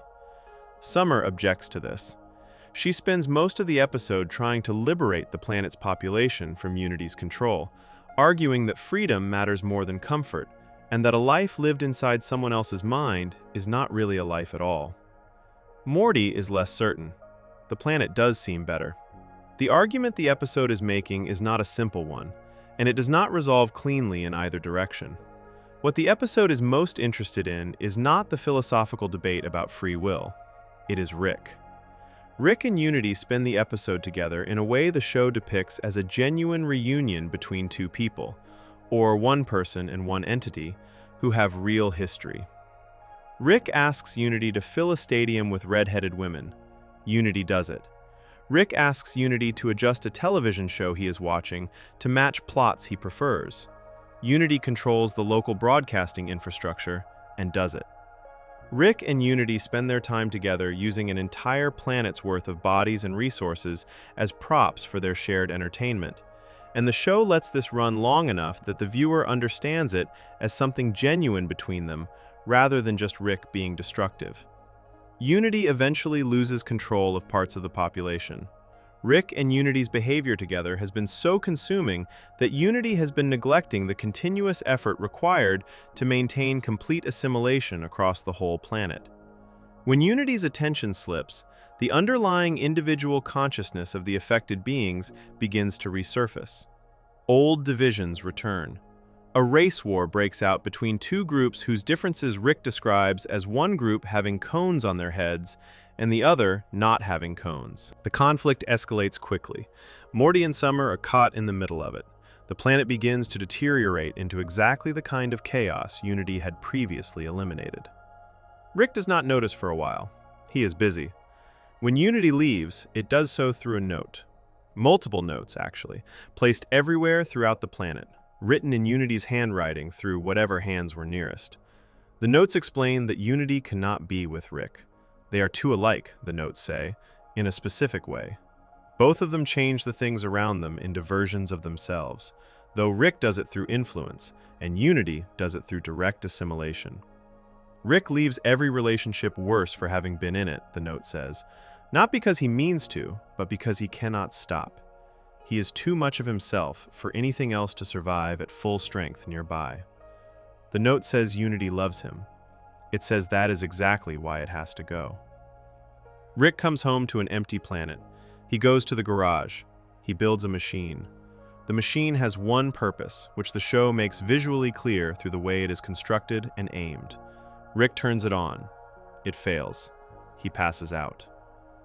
The show does not cushion this. There is no punchline after it. No music that tells the viewer how to feel. No cut to something funny. The episode ends on Rick unconscious on the garage floor and does not add anything to that image before the credits roll. The song that plays over the final sequence is Do You Feel It by a band called Chaos Chaos. The song was chosen deliberately by the show's music team. It is soft and sad and completely sincere, and it does not match the tone of almost anything else in the episode, which is part of why it works. The episode spent 20 minutes being very funny about a hive mind running an alien planet, and then spent its final 60 seconds being completely honest about a man who cannot be loved without destroying the thing that loves him. This episode is confirmed as the one that established why Beth tolerates Rick and his behavior. The show states directly, through events later in the series, that Beth keeps Rick in her life primarily because she is afraid he will leave again, as he did when she was a child. She does not keep him because things are better with him there. She keeps him because the fear of him leaving is worse than the reality of him staying. Blim Blam the core block, the alien chained in Rick's garage, gets free during this episode.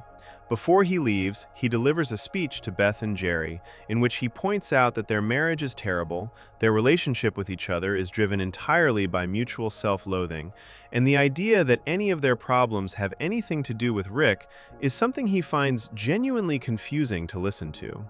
He drops the translation device on the floor and takes it with him on the way out. The speech is not connected to the main story in any structural way. It is just true, delivered by a character who has no reason to soften it, and it lands harder than anything Unity says to Rick, because it has no love in it at all. Before we move on, if you're enjoying this analysis, please consider subscribing. It helps the channel tremendously. What comes next is the episode the show spent 3 full seasons promising and then delivering in the most chaotic way possible. The one where Rick finally abandons the idea that time travel is too dangerous to touch, hands a civilization of snakes the tools to destroy their own history, and proves in 22 minutes exactly why he was right to avoid it. Section 11. Time Travel Kills Itself. Rattlestar Rick Lactica, Season 4, Episode 5. There is a box on a shelf in Rick's garage that has appeared in the background of multiple episodes across multiple seasons. It is labeled Time Travel Stuff. It sits there, visible but untouched, in the same way a homeowner might store something they know is dangerous and have decided is better left alone. The show put it there deliberately. It is a joke about the fact that Rick and Morty, as a series, made a decision early on to avoid time travel as a major story tool. And the box is the visual representation of that decision, sitting in plain sight, collecting dust, never opened. Dan Harmon explained the reasoning at San Diego Comic-Con in 2015. Time travel, he said, is a real shark jumper. Once you introduce it into the rules of your show, it becomes a dangerous toy that never goes away, because the audience will always ask why the characters do not simply go back and fix whatever went wrong. Every problem becomes solvable in the same way. Every consequence becomes reversible. The show loses its weight. The box stays on the shelf. Rattlestar Rick Lactica is the episode where Rick opens the box. Not because he chose to, because Morty made a mistake that could only be fixed with what was inside it. The episode aired on December 15, 2019. It was written by James Siciliano and directed by Jacob Hare. It was the 5th episode of Season 4. It was confirmed by Justin Roiland as his favorite episode of the first 5 episodes of that season. The episode begins with Jerry on the roof trying to hang Christmas lights. He falls.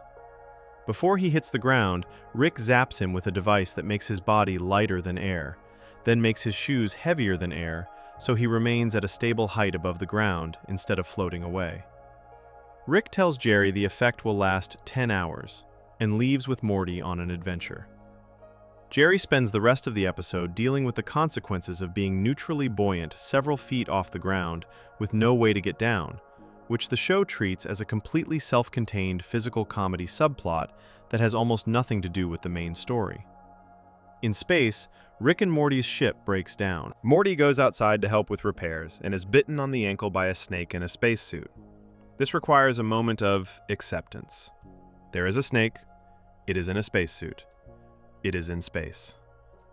Morty kills it in self-defense and brings it inside, and Rick confirms that yes, the snake was an astronaut from a planet of intelligent snakes that has developed space travel.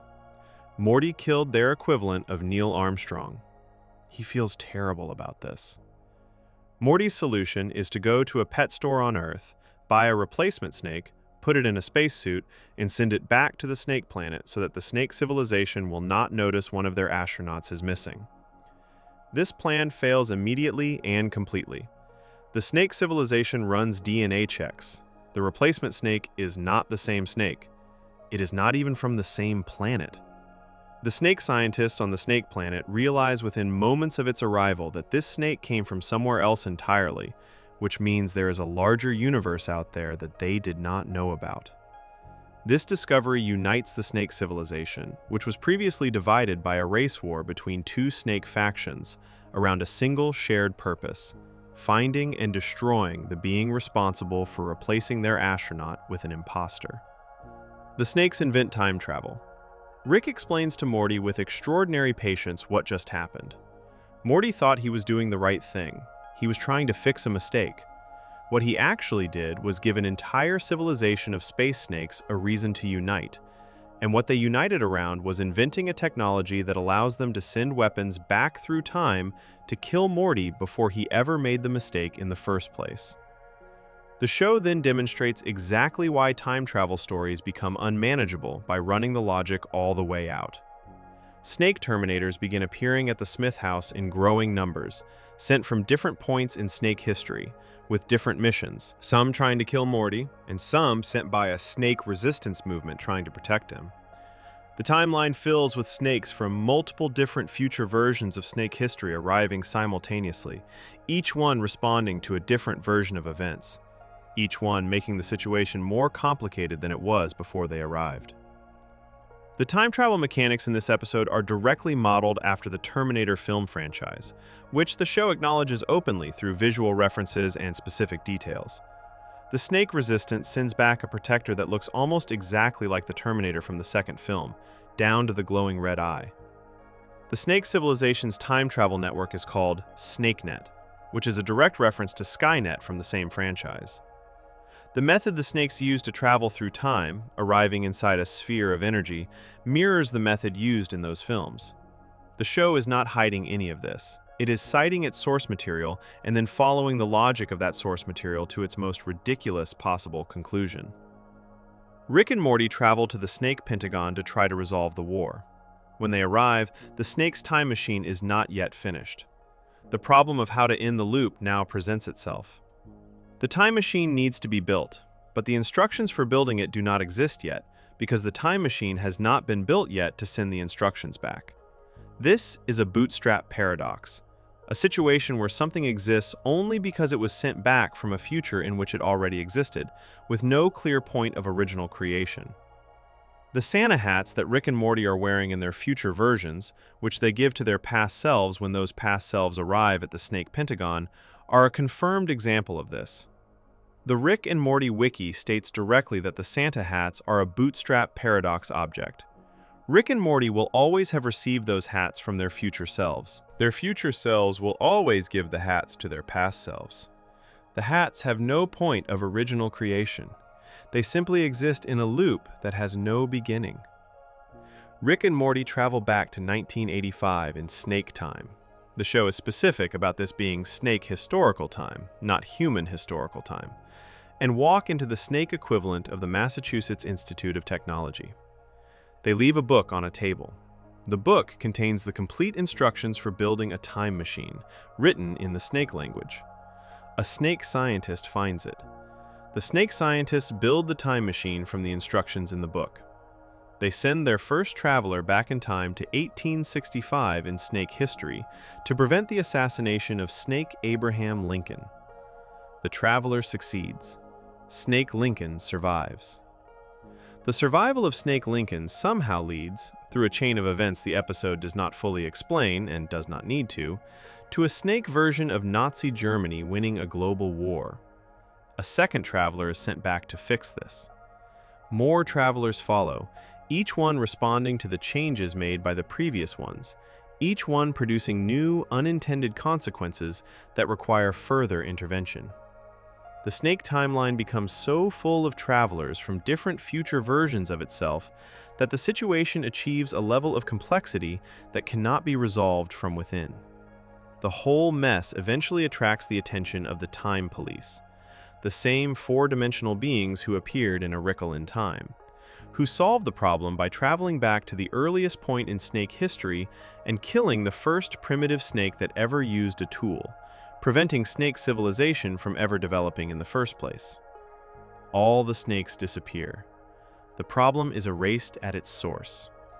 The chalkboard visible at Snake MIT during Rick and Morty's visit contains real mathematics. The specific equations on the board were traced by the show's production team to a genuine academic paper about quantum information written by researchers Christopher Wood, Jacob Biamonte, and David G. Corey, published in a journal called Quantum Information and Computation.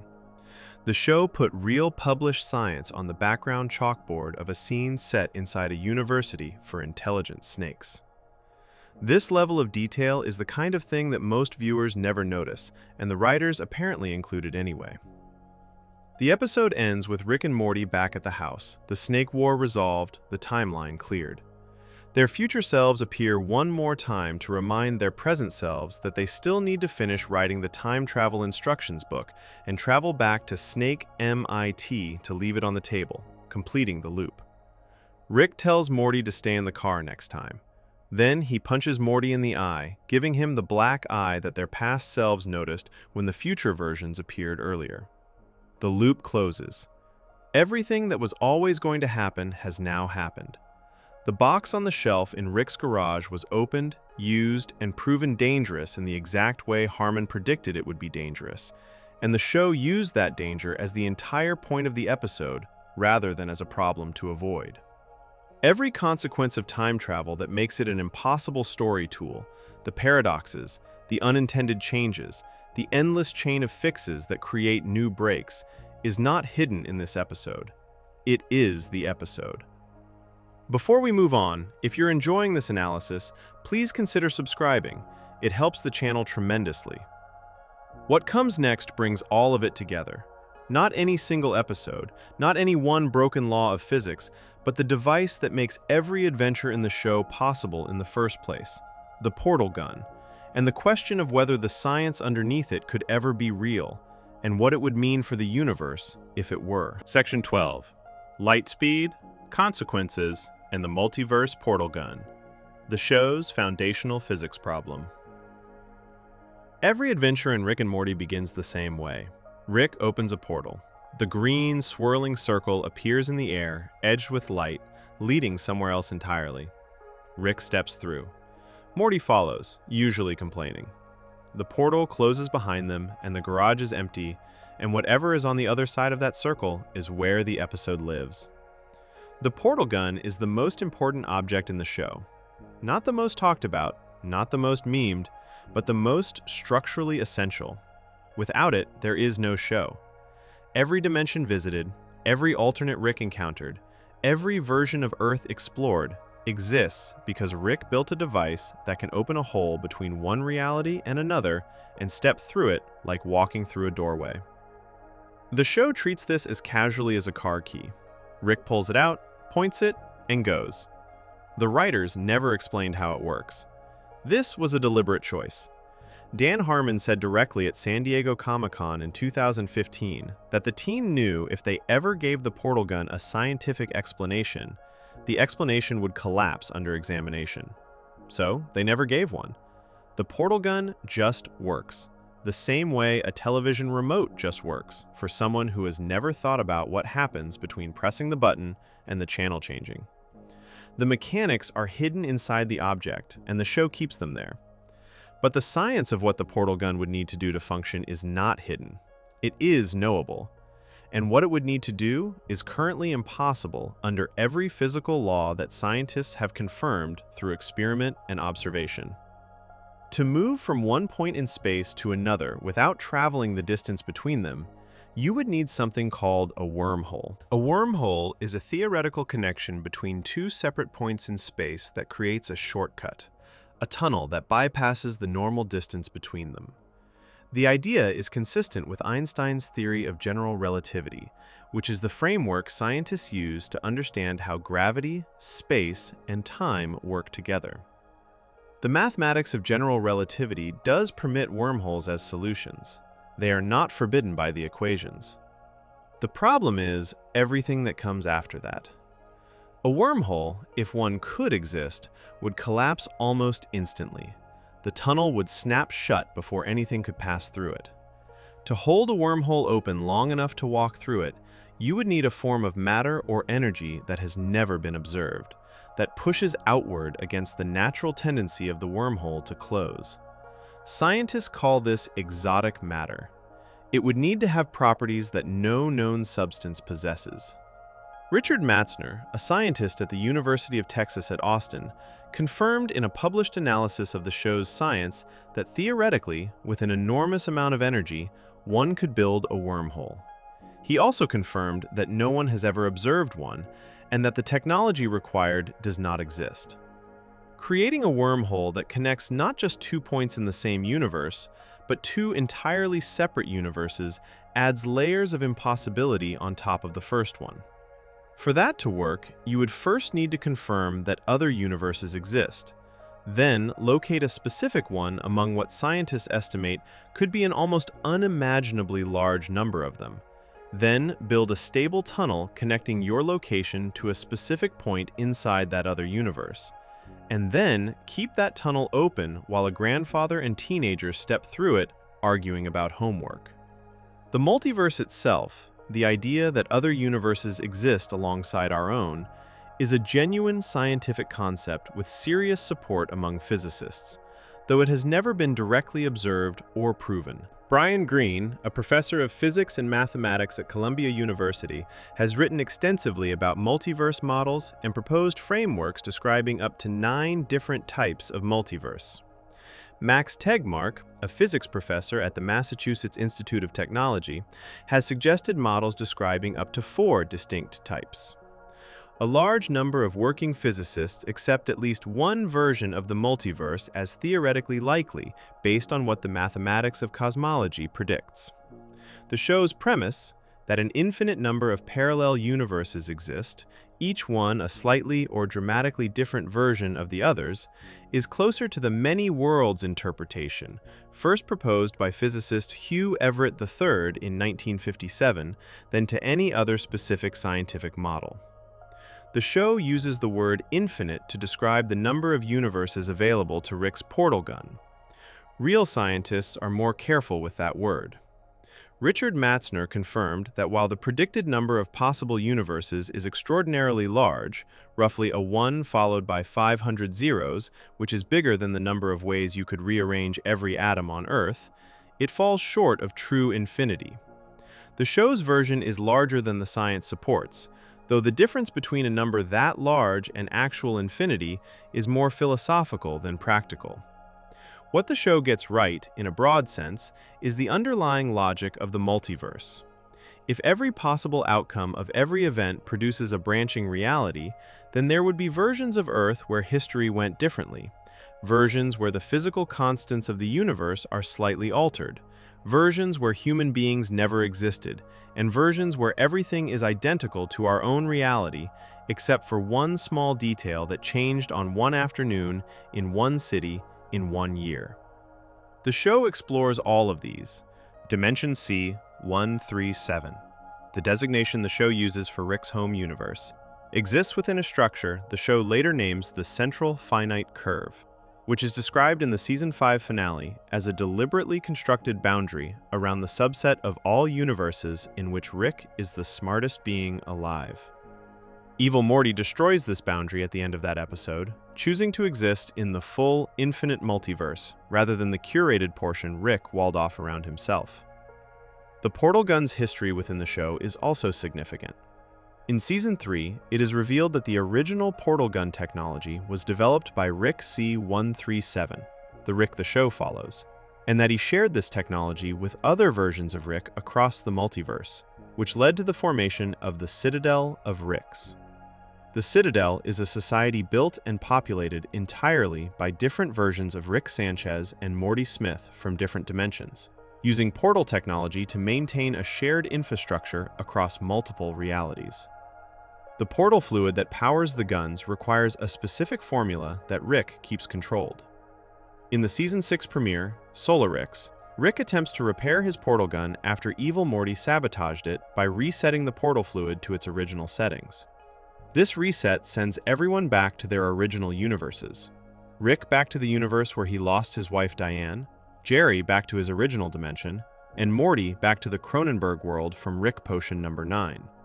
The portal gun's mechanics, however loosely defined, have permanent and documented consequences within the show's own continuity.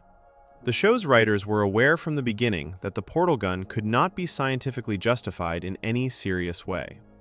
The Nerdist reported that at the San Diego Comic-Con science panel, when the question of why Rick has both a portal gun and a spaceship was raised, the writers simply said not to ask about that. The spaceship exists for stories where the journey matters. The portal gun exists for stories where only the destination matters. They serve different narrative purposes, and the writers reserved the right to use whichever one the story needed without providing a unified explanation for how they coexist. This is the honest version of what the show is doing with physics across all 12 episodes covered in this video. Rick and Morty is not a show that is trying to get the science right. It is a show that is using science, real concepts, real language, real documented ideas about how the universe might work, as a foundation for stories about people. The thermodynamics in the microverse battery are wrong, but the story of a man who built an entire civilization to exploit and refuses to feel guilty about it is human and recognizable.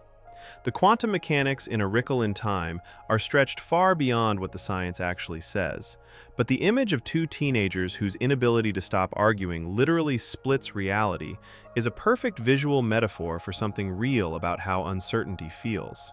The portal gun is physically impossible, but every story it enables is about what happens when there are no limits on where you can go, and the only thing that stays constant is who you are when you get there.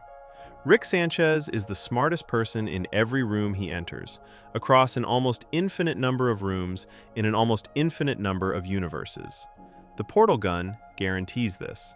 The Central Finite Curve guaranteed this. Evil Morty's destruction of the Central Finite Curve raises the question that the show has been circling since its first episode. What happens to Rick when the universe stops being arranged around his intelligence, and he has to exist in a reality that was not built to make him the most important thing in it? That question does not have an answer yet, The show is still running.